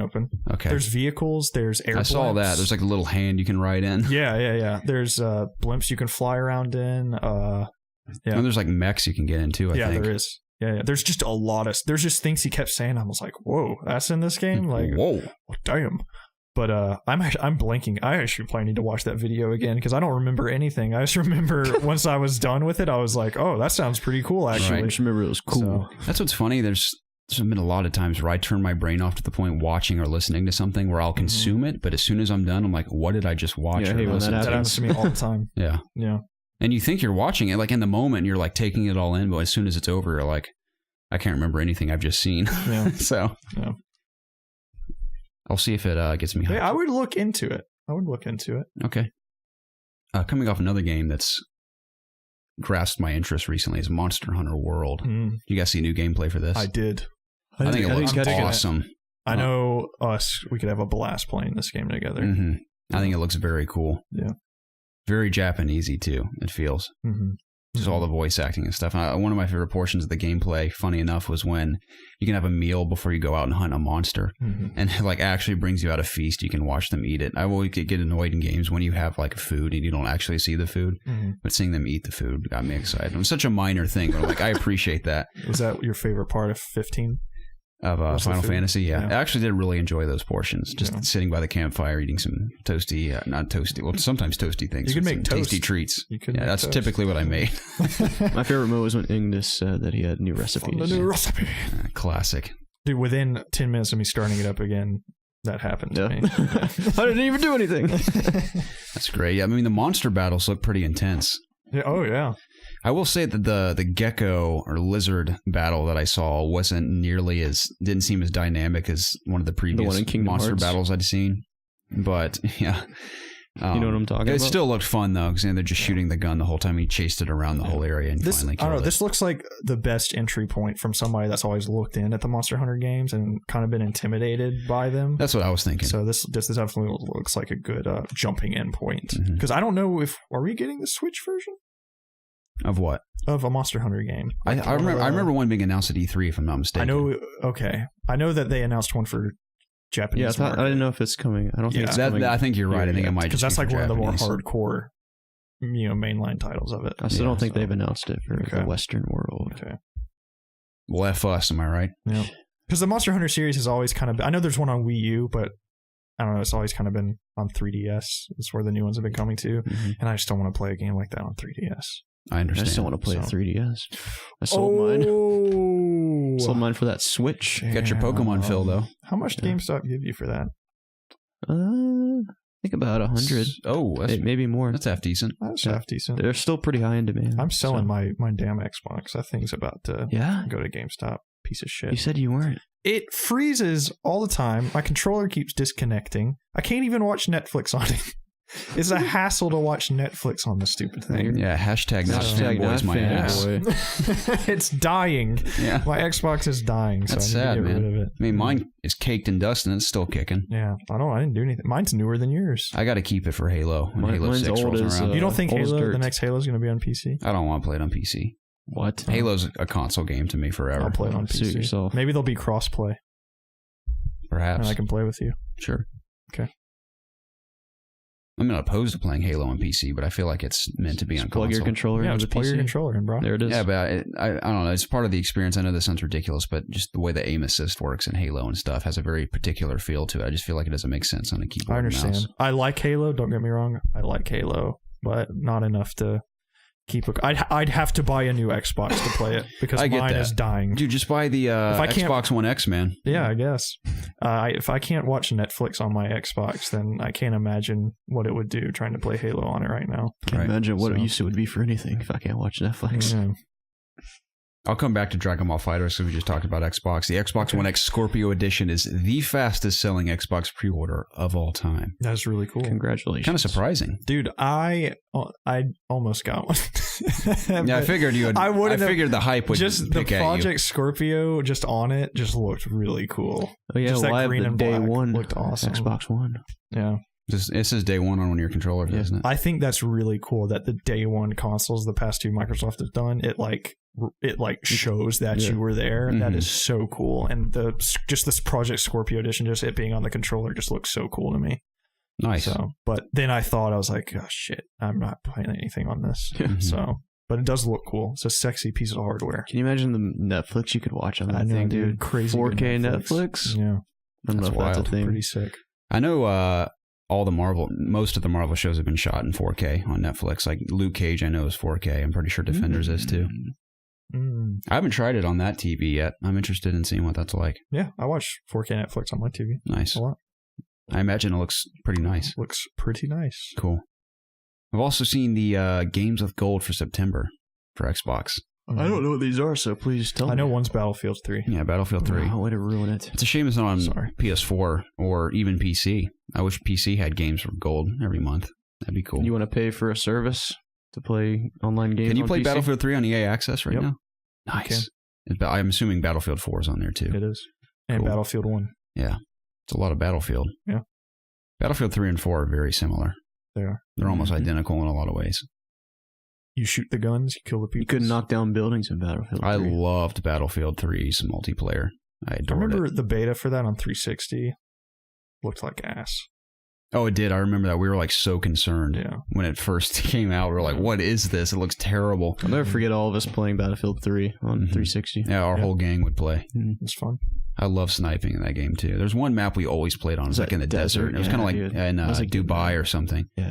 That was a fun one. Forza. I know it's Forza, but I just can't bring myself to say it like that. Forza Motorsport 5. It's also another one. I bought coming. that game when Xbox first came out. That was one of the launch titles, wasn't it? Mm-hmm. Cool. Oxenfree. It's been described as a side-scrolling Until Dawn. That's on EA Access as well for free. Cool. Hydro Thunder Hurricane. It's a boat racing game with mythical entities. It's from like the hell? arcade. Yeah, it is like that arcade boat racing game. I used to love that game. What's it called again? Hydro Thunder. Wow. It had like those two like. Remember Yes. Arctic Thunder? I The do. snowmobile and blow the cold air in your face? I do remember. That's one of my favorite games ever at They had that at CC's. CC's, yeah. I would still play that today if I could. No, you wouldn't. I seriously would. You swear? Oh, yeah, absolutely. If it was within our vicinity and I could go over and throw some quarters in to play it and play the crap out of that game, dude. I'd platinum it. Oh, okay. Speaking of Xbox games, Crackdown 3 was delayed to early 2018 or spring 2018. Originally coming out November 7th. This does not affect me in any way, shape, or form. Nope. But just adds to the lack of games on Xbox currently. Yeah. Which they'll bounce back. I have no doubt about it. It'll be fine. We got that Recore Definitive Edition. Oh, yeah. Coming out. So I'm sure Crackdown fans especially are disappointed about that, but it is what it is. It is, I guess. I think Microsoft, or not Microsoft, but the developers themselves actually came out and said, this has been a major headline. We announced it too early. Yeah. So from what I read, they have like 3 gameplay tiers that they're just trying to get correctly. I don't know. I hope this game's good because I played the first Crackdown and I liked it. Mm-hmm. So I was...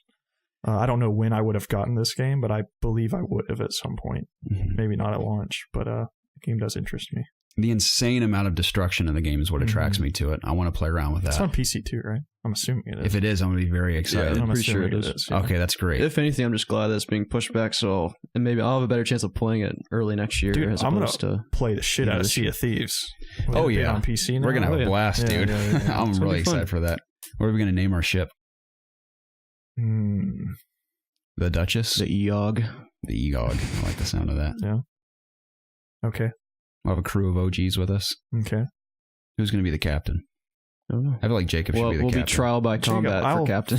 Trial by combat. That's a good idea. The only one left alive. Yeah. If Jacob's captain, I'm going to kick him off the boat when he's not looking. Yeah, we'll have a mutiny. I wonder if you can just like kick people off. Just freaking do a flying kick, send you over the rails. Feed you to the sharks. What's so cool about that game is I feel like you can create your own narrative just by going on your own adventures. Yeah. That's going to be so much fun.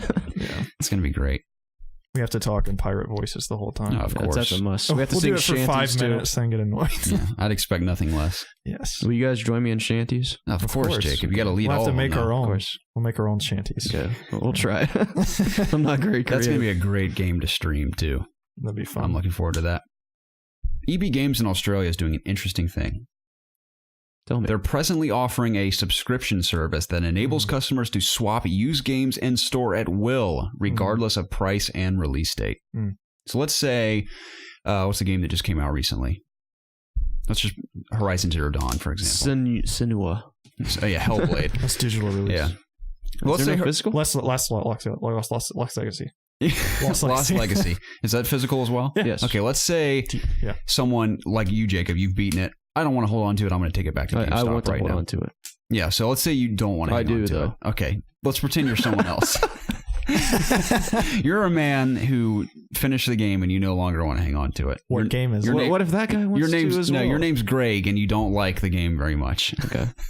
I can't imagine Lost Legacy. I can't imagine being this guy. That's Greg's favorite game. What are you talking about? No, this Greg I know, he despises it. Okay. So he played it like, this is a piece of shit. Naughty Dog sucks at making video games. So I'm going to take it back to GameStop now. I don't like this guy. In this case, it's an EB game. I wouldn't like him either. So this is an EB Games. So he goes into EB Games. He's like, I don't want this piece of shit. You can take it back and I'm going to swap it out for something else. He can take it back and grab another used game without even getting a receipt or anything. I think you go through a very brief process like swapping these games out and you leave and you bring it back when you're done. Do they heckle you about a credit card? I don't think so. I think maybe when you sign up, obviously it's a subscription service. I didn't read all the details. This is just purely the basic synopsis of how it works. So I heard that this also has gone on in Philadelphia, I believe. Has it? Okay. I'm hoping this kicks off because I think this is a really cool idea to try. And maybe what keeps GameStop alive. I've done this to the lower extent of I'll go in and buy a game and return it in the window. Yeah. Yeah. So, but what's interesting is that let's say now you come in, you're Jacob. Yeah. You come in, you're like, I really want to play Lost Legacy. I love Uncharted. So you walk in, you see it there in the used shelf. It's only been out for 3 days. I don't like used games, Garrett. Okay, you're no longer Jacob. You're Steven and you love used games. Okay. So Mr. Steven walks in, he sees Lost Legacy on the shelf and he goes, wow, this game has only been out for 3 days. It's already used? I have the subscription. I can just take it home with me now. Let's say Steven, does he make a lot of money or no? Because if he makes a lot of money, he might as well just buy the game. In full price. That's true. But let's say Steven's a cheap asshole and he just wants to was that did my computer just die? What happened? I don't know. I'm scared. Let me check.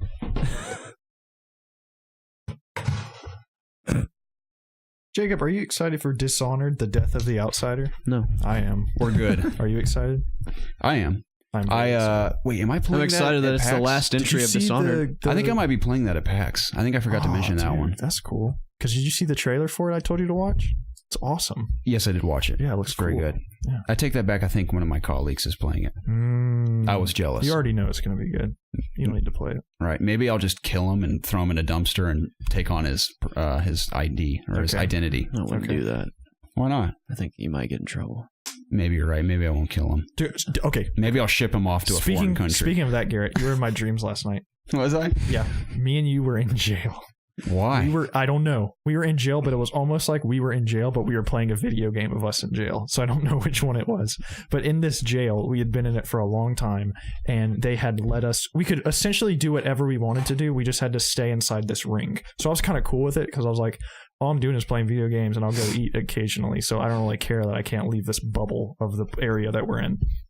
So then through crazy dream stuff, I'm like doing these tasks like where I'm playing a game, but I find this alternate path where I like leave through this building somehow, and then all of a sudden I'm outside. I'm like, whoa, I'm outside, and you're outside too. We're like, dude, we just walked out of jail and nobody stopped us. So we're freaking out, and like alarms are going off, and then we see this woman in like a bus driving. So we get on the bus and we're like pretending that we're not escaping from jail. We're just like, oh yeah, could you take us back to our house? So she takes us to our house, and we're like passing cop cars, and me and you are just like, dude, stay cool. Like, they're not going to know we're convicts, like on the run. Nice. And then we go to like a house that's like a shack, and both of us had to pee really bad. So I'm like waiting for you to pee, and then I go in the bathroom and pee. And then once I leave, I sit you down, and I'm like, dude, we are in so much trouble right now. We just escaped jail. And if we ever get a speeding ticket or anything, they're going to know we've run away. So I hatched an idea. We have to break back into jail because we were already almost about to be released, so we shouldn't have. Yeah, how idiotic! I know. Were we? You at first were negligent to that idea of leaving jail. Of no going back to jail. Oh, really? But I was just like, we have to do this. I don't want to be on the run the rest of my life. Right. So you agreed, and we snuck back in, and there was like a pizza party, and police guys were all around, and I was so scared that it was like I don't. You guys are so brave for coming back. Yeah, I wish I could like actually watch this dream back again because there's so much weird shit happening. How great would that be if you could record your dreams in the future and watch them back? Yeah, that was the gist of the dream, though. So we broke out and back into prison. But prison was cool, so I don't know. Then why did we leave? We just stumbled outside. I told you I was like doing something. Where are we now? Shit, we're outside. So oh shit, we're outside, dude. Yeah, we got to break back in. It's very interesting. I had a very disturbing dream about It the other night, the clown. Ooh. And I'm not afraid of clowns. I don't even think It looks that scary. I mean, of course, I'm very excited to see the movie. I think it looks awesome. But I've never been horrified of clowns, but I had a very disturbing dream about the new It clown specifically. And it really wasn't the clown aspect that freaked me out. It's the demonic portion of the clown, right? He just takes on the appearance of a clown. I think that's the kind of part that kind of freaked me out about it. I just had really weird dreams of him morphing in and out of different things the whole night. I just had the image of that clown in my mind for like the entire night. And I remembered most of the dream too, which is weird. When I woke up, I dreamt the entire night of the It clown. So it's really bizarre. And I rarely have dreams. I'm like, what does that say about me? I'm dreaming about killer clowns, demonic clowns. I don't know, Garrett. So we'll find out in time. Yeah. Dudes, that brings us to community questions. Okay. Nice. Thank you to all of you. I know we say this every week, but we mean it from the bottom of our hearts for sending us community questions every single week. It is so awesome. We get so many good ones, and we're thrilled to discuss them. It's getting to a point where it's literally hard to determine which ones we're going to read on the show and which ones we're going to save for later episodes because they're all so good. And speaking of which, I'll go ahead and give you guys this heads up now before I forget. I don't think, and this is maybe shocking to some people, I don't think we're going to have an episode of the It's Obvious podcast next Monday like we have been for the last 2.5 years for the most part, because I will be out of town Thursday through Monday, and we really have no way of recording an additional episode before then.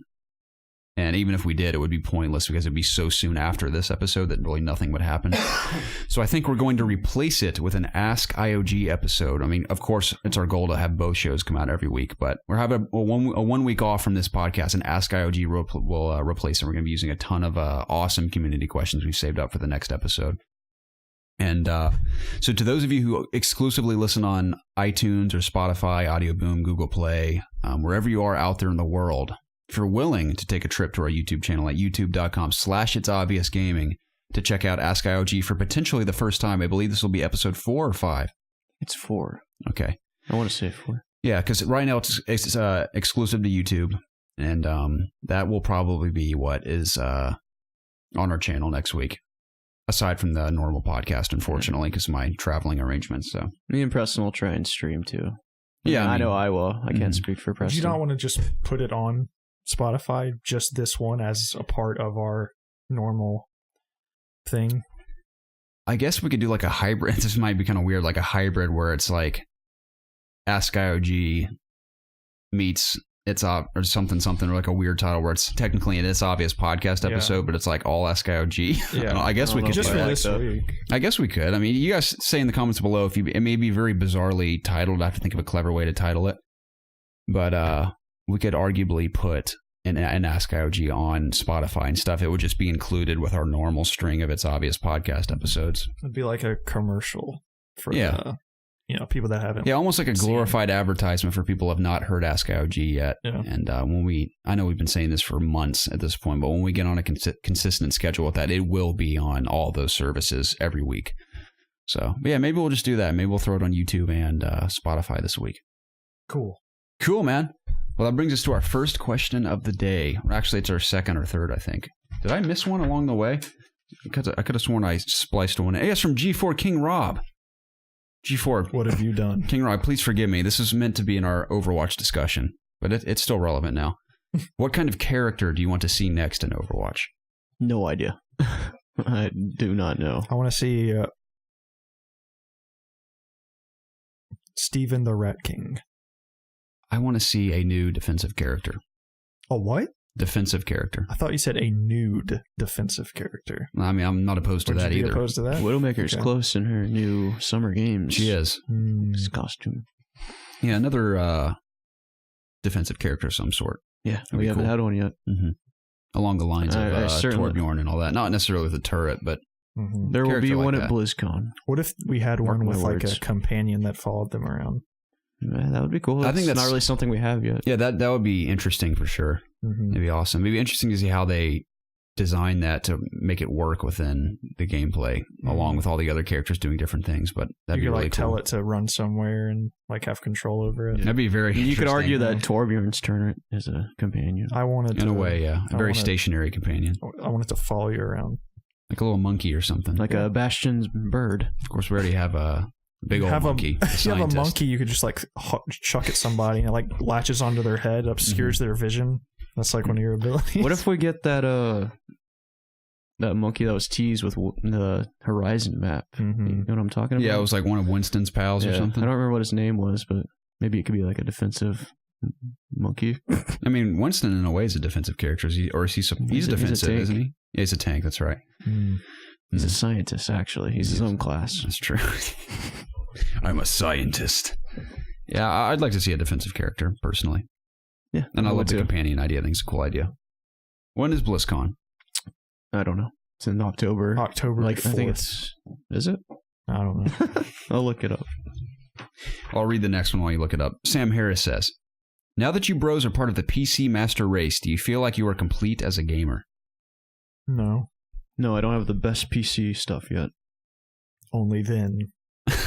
I feel complete as a gamer. I mean, I guess. Because I can play all these games. Yeah. I mean, I felt complete as a gamer, just my consoles too. I mean, anything new coming out, we can play. So yeah, it's pretty exciting. Besides like a 3DS game. Yeah. But no one wants to play those. Wow. You're a douchebag, Jacob. You are a douchebag. You throw on your beautiful beachy shirt and you become that beach douche. Just sipping on whiskeys, drunk the entire time on the family vacation.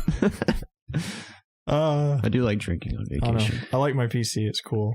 I don't know. It feels cool that I can play all these PC games now. So I guess so. Yeah. But I wasn't like depressed or anything when I did. Yeah, me neither. So it's very cool to have all those options. Yeah. And in my experience so far, it's been very easy to acquire these games. Yeah.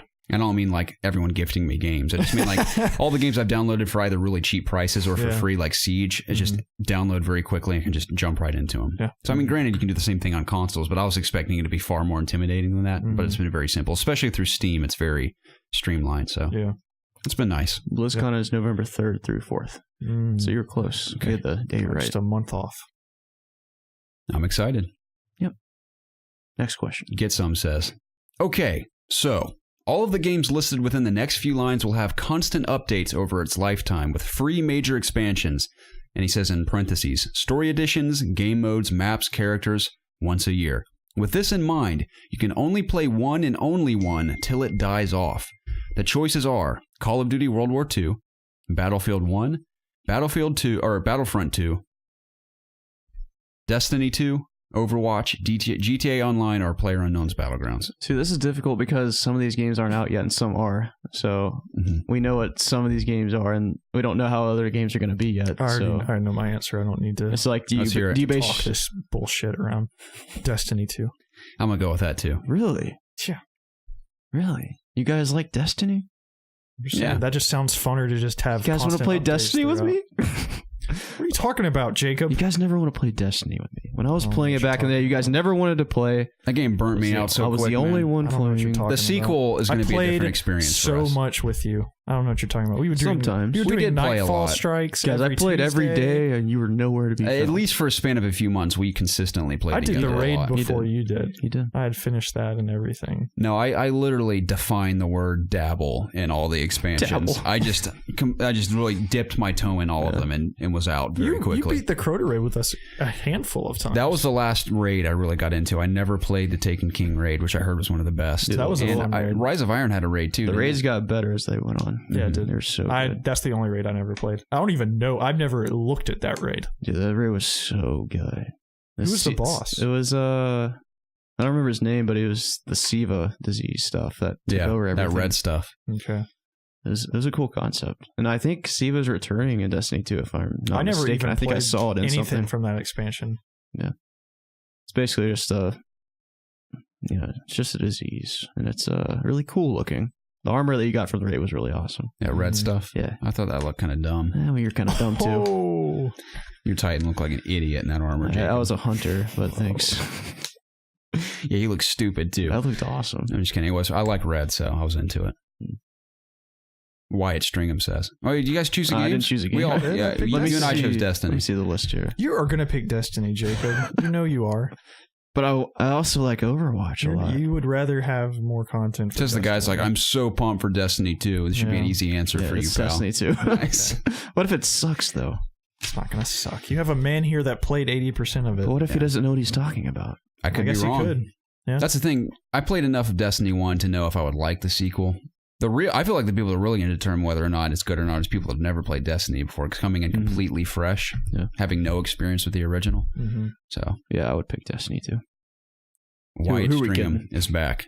He says, number 1, Jeff Kaplan, Neil Druckmann, Hideo Kojima. Kill one, bang one, marry one, go. For fuck's sake. I don't want to kill either of these people. I would marry Jeff Kaplan because he seems like the nicest guy ever. I could blow up half the house on accident and be like, all right, well, we're going to just clean it up real quick and then we're going to go get some ice cream. I'd be like, thanks, Jeff. Thanks, Jeff. You're so thoughtful. And then he'd apologize to the entire neighborhood. Even though we only affected the one house next to us, he apologized to the entire neighborhood. Mm-hmm. All right. Can I go? Who are you going to get? Are you going to finish? I'm going to bang Neil. Oh, wow. Neil's sexy. Well, let's not deny it. I mean, he makes some of the best video games in the industry. Wow. I don't even want to hear you say he was like a silent protagonist when I met him in person, too, and took a picture with him. I was like, man, I'm a huge fan of your games. I was like, do you mind if I get a quick picture with you? And he just gave me like the head nod. He didn't even say anything to you? No, he was some lady was like talking to him the entire time we were trying to take a picture. That's why you don't want to marry him. He didn't even speak to you. Yeah. Wow. Couldn't have a connection with him. I'd kill Hideo. How dare you? He also makes some amazing video games, but you would put Death Stranding in jeopardy. I would. Which I'm insanely excited I'm not interested in that game yet. I am pumped for that game. No, wrong. It has my curiosity, but to quote Leonardo DiCaprio from Django Unchained, it does not yet have my attention. I don't think he said that, so you can't quote it. His character It's not a very good quote. He didn't say that. I know. It's not. He didn't say it like that. No. You had my curiosity. Now you have my attention. That's what he said. Yeah. That I have not reached that point yet. I'm excited for it. It's going to be a good game. No, I believe it will be. Yeah. I'm in the minority when I say I really, really enjoyed Metal Gear Solid 5. Granted, I did not play any of the Metal Gears before that, so I can understand why hardcore fans were disappointed. But for me, it was fun. Okay. All right, Jacob. Man, I'm just a filthy casual. So our scenarios are very similar, but you see, I would be in the room with Hideo Kojima. In the room? Yes, and Neil Druckmann would be there too. And I would be telling Neil that I'm gonna do this to Hideo. I'm gonna kill him. I'm gonna murder this guy. So I do it. I kill Hideo Kojima. How would you do it? Why'd you have to tell Neil? You'll see. And he's dead. I murdered him. I don't know how I murdered him right now, but I did. You choked him out with that Hawaiian shirt you're wearing. Yeah, and Neil was really turned on by this. And what did he say to you when you killed Hideo? It's like so sweaty. Why did he say that? I don't know, dude. It's just what happened. And we just kind of, just fucked it out. We just fucked. And then later that night, I would return home to my lover, Jeff Kaplan, as if nothing happened. Went home to Jeff. Jeff has no idea. He's waiting for you with like flowers and pancakes. He's just been home making dinner. I made some more tweaks to Reinhardt today. You're like, that's great, honey. So where's dinner?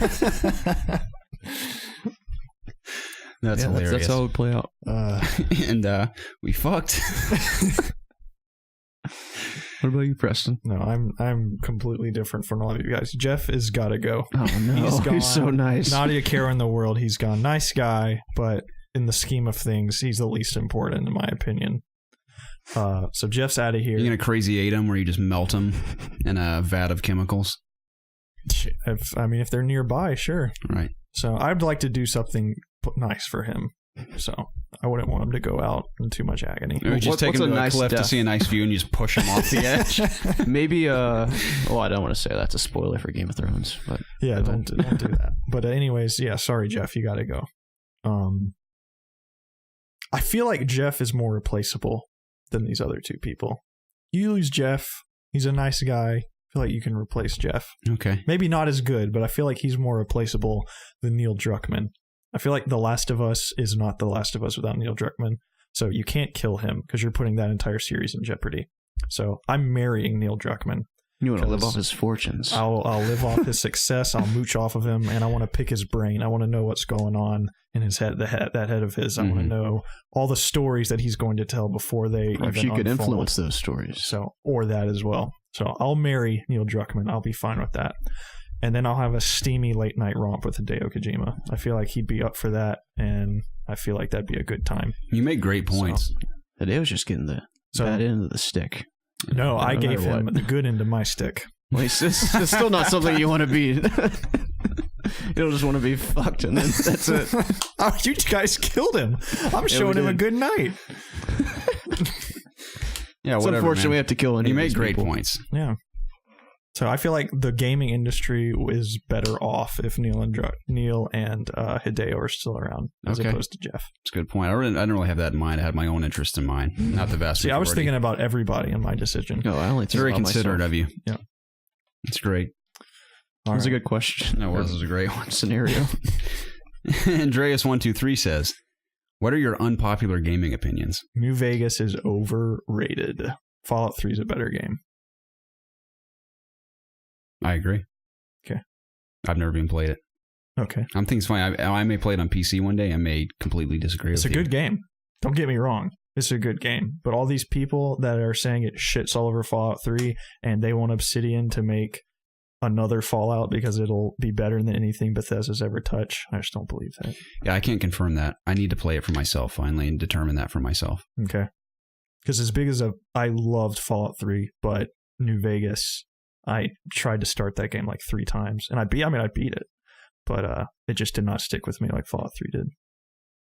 I feel like the Mojave Desert was just completely uninteresting, and New Vegas was such a big letdown. It was like 3 loading zones of this tiny strip. Mm-hmm. So, you know what? F you, Preston. Sorry. What about you, Jacob? I don't think Bethesda's that great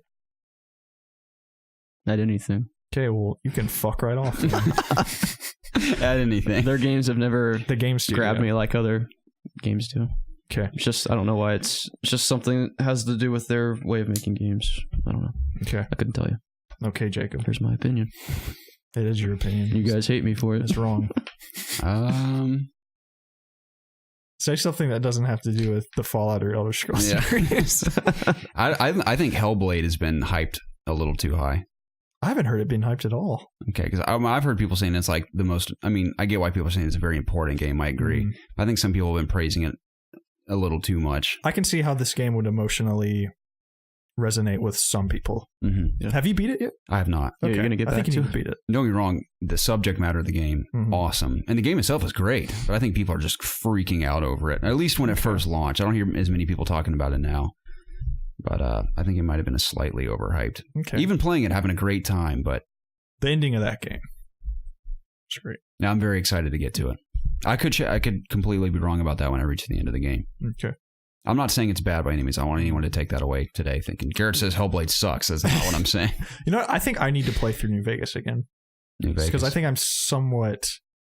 My thoughts towards that game You came off of it pretty quickly after Fallout 3. I mean, not long after Fallout 3. It came out within 2 years, I think, of Fallout 3 being released. But I was going through a very bad breakup during that time of my life, and I was just super pissed off about everything. Because I remember I picked up that game on the day that a relationship I was in had ended, and I was like just playing that game, and I was so freaking pissed off. But I went back to the game way later and still tried to play it, and I still couldn't get to it. But maybe it's because that was in your mind. Maybe it reminded me of that. But I've heard that the DLC for New Vegas is phenomenal. Like there's, I think, 4 or 5 DLC add-ons that are like fantastic. So I haven't played those. But I have the Game of the Year Fallout New Vegas edition at home. I bought the PC Collector's Edition thing and the mini nuke.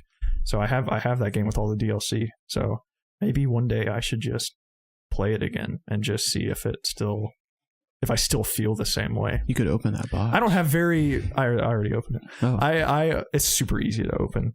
So it looks like it's not open, but I know how to open it without it looking like that. Gotcha. So that being my most controversial gaming opinion isn't even that bad either, because I can't really even think of anything that's worse than that. I don't really have a lot of controversial thoughts. Me neither. I'm like trying to think of something. For the most reason, just like, I don't know. I don't really despise something that's necessarily popular. Are you one of those people that thinks GTA 4 is better than GTA 5? No, I'm not. Me neither.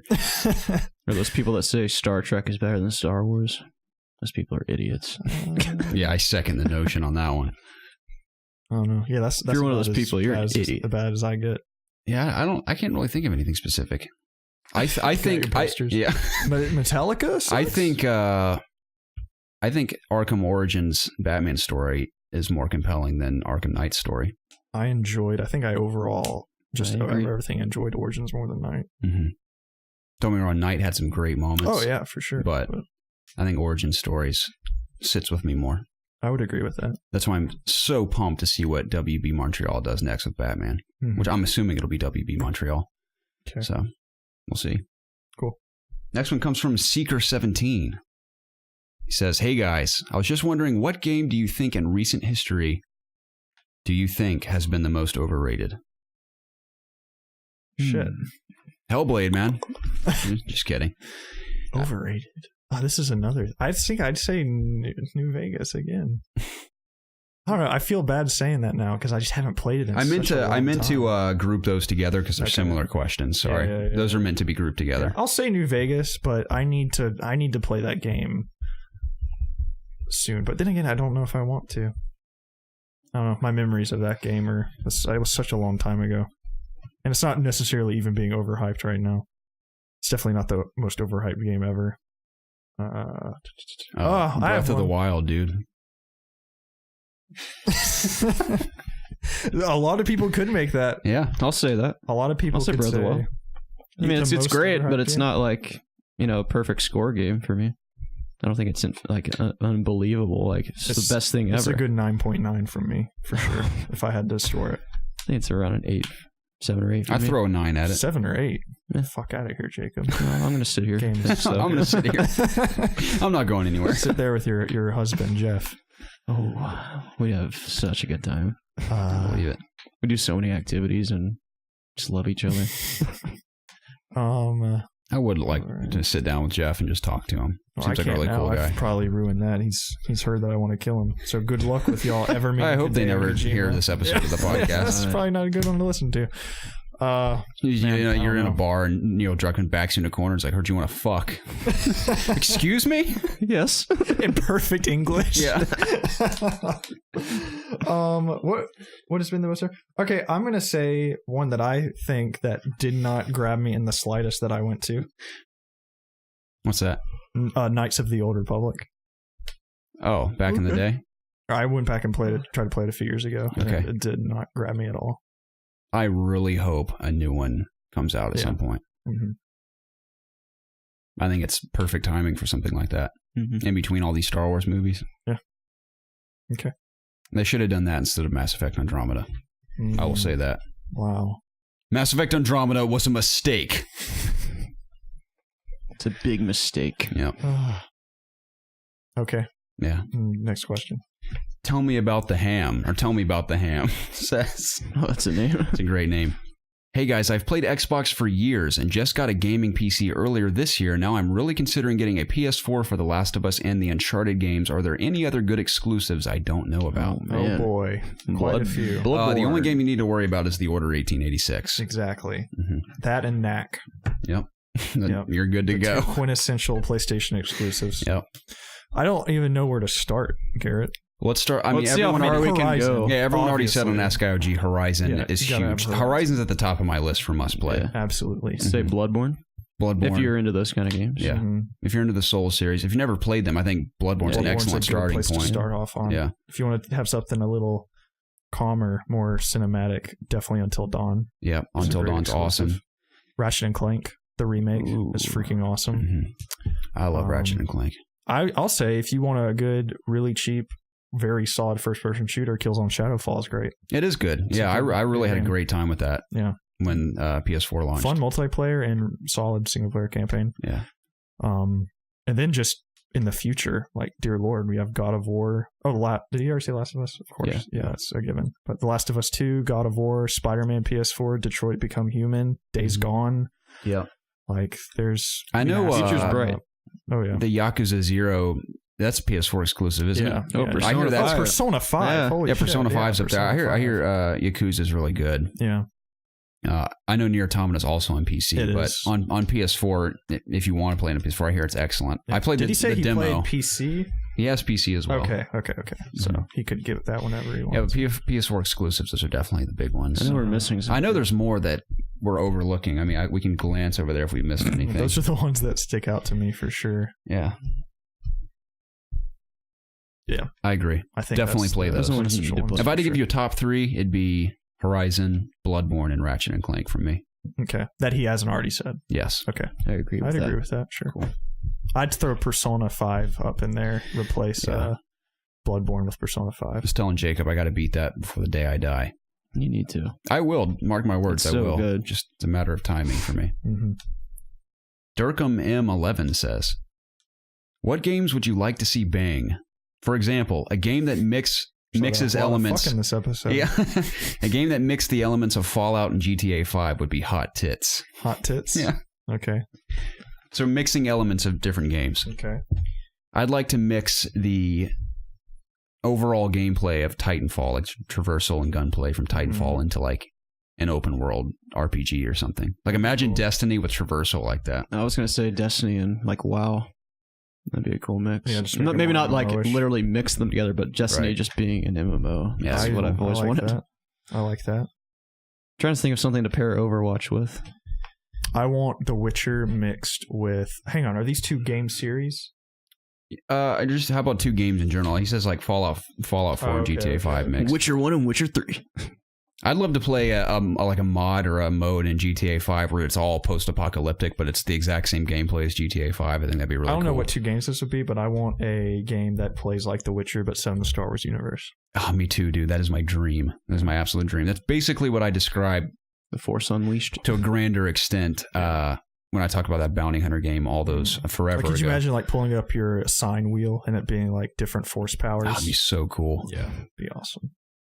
I would want the brutality with the lightsaber too. I'd have to have it. They're not going to give it to you. I know, they never will. They're never going to give it to you. It's such a shame. It is. As long as it feels and looks as good as a game like The Witcher, or even like Shadow of Mordor, if you don't have the dismemberment, as much as I want that, it'd still be satisfying. If anything just could be like The Witcher, that'd be good. If every game's like The Witcher, that's why I'm so stoked to see more. They can from get away with Cyberpunk. there not being blood because it like... Because it sears the wounds. Yeah, I don't need the exactly. blood. I just... Don't at need the least blood, don't need chop the wine. arms and legs off. That'd be great. That'd be good.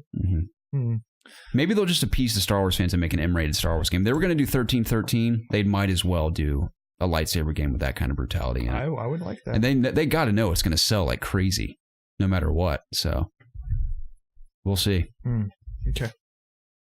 Was that everything? That was everything. Whoa, that was it. Nice. Yeah. Nice. Whoa. Cool, man. Cool, dude. That was great. It was a very long episode. It was almost 3 hours.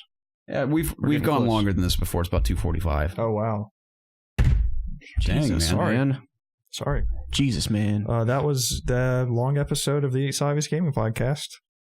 Thanks for tuning in, guys. Anyways, check us out at youtube.com/ItsObviousGaming. If you haven't already, if you're listening to us anywhere else besides here, check the description down below for our PSN names, our Steam identities, and our Battle.net codes and all that stuff that I said already at the beginning of this podcast. But do all that stuff again. And please rate us on iTunes. I'm not sure if we've gotten any more reviews, but if we had, that'd be really cool. Yeah, we should read the latest one if we have a new one. We didn't have one last week. So. Also, come hang out with us on Twitch. Yeah. We've been streaming a lot recently. We'd love to see you guys. We'll try streaming the Destiny 2 beta. Yeah. Beta. I'm losing it. I'm so tired. Yeah, we'll be streaming that. Whoa. Yeah, we tweet about it and Facebook it and everything and throw it on Discord. Join our Discord channel. We have a very nice group of people in that Discord channel that are very nice to each other. A very good community with opening arms for new people, which we're incredibly grateful for. Yeah, our Discord really is cool. All the people in there are super supportive of each other, and they're always picking each other up and just discussing and just being overall extremely nice towards each other. So we really appreciate that, guys, and we're glad that we formed something that could create a community where people act like a realm of positivity. So, yeah, absolutely. So that is really cool. So come join in on that if you're not there already. Yes, we would love to have you there with us. It's been my favorite thing that we've done. Yeah, I'm surprised it's still going. I thought I was going to die in like a week, but it's really cool that. It certainly helps that it's a place where everyone has the same kind of interests. So there's always conversation flowing. Exactly. But we do have one new review. It was a week ago from Cataloo. 5 star. 5 star. We got 45 far star reviews. I don't think we're ever going to make it a new and noteworthy, man. Probably not. iTunes deemed us no way. Not noteworthy.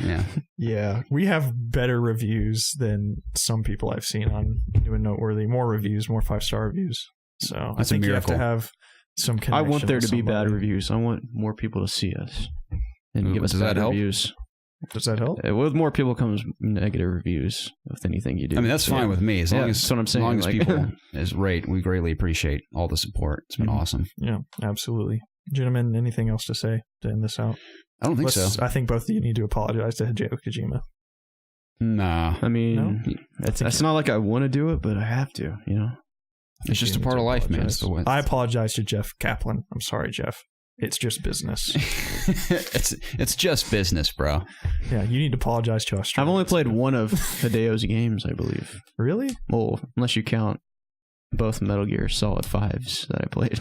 Both of them? Well, Ground Zeroes and regular? Okay. So, I gotcha. All right, well, we all apologize to whoever we killed. Sorry, Mr. Kojima. And the country of Australia. We all apologize to Australia. But anyways, guys, I think that'll round it up for tonight. It will. It was a fun podcast. It was. I enjoyed it. I enjoy being with you, gentlemen. Likewise. Yeah. Are we going to play Siege tonight? I would love to. You guys want to see a match before you head out? Sure, I guess. Cool. All right, cool. We'll see you guys next week. See ya. Have a great week.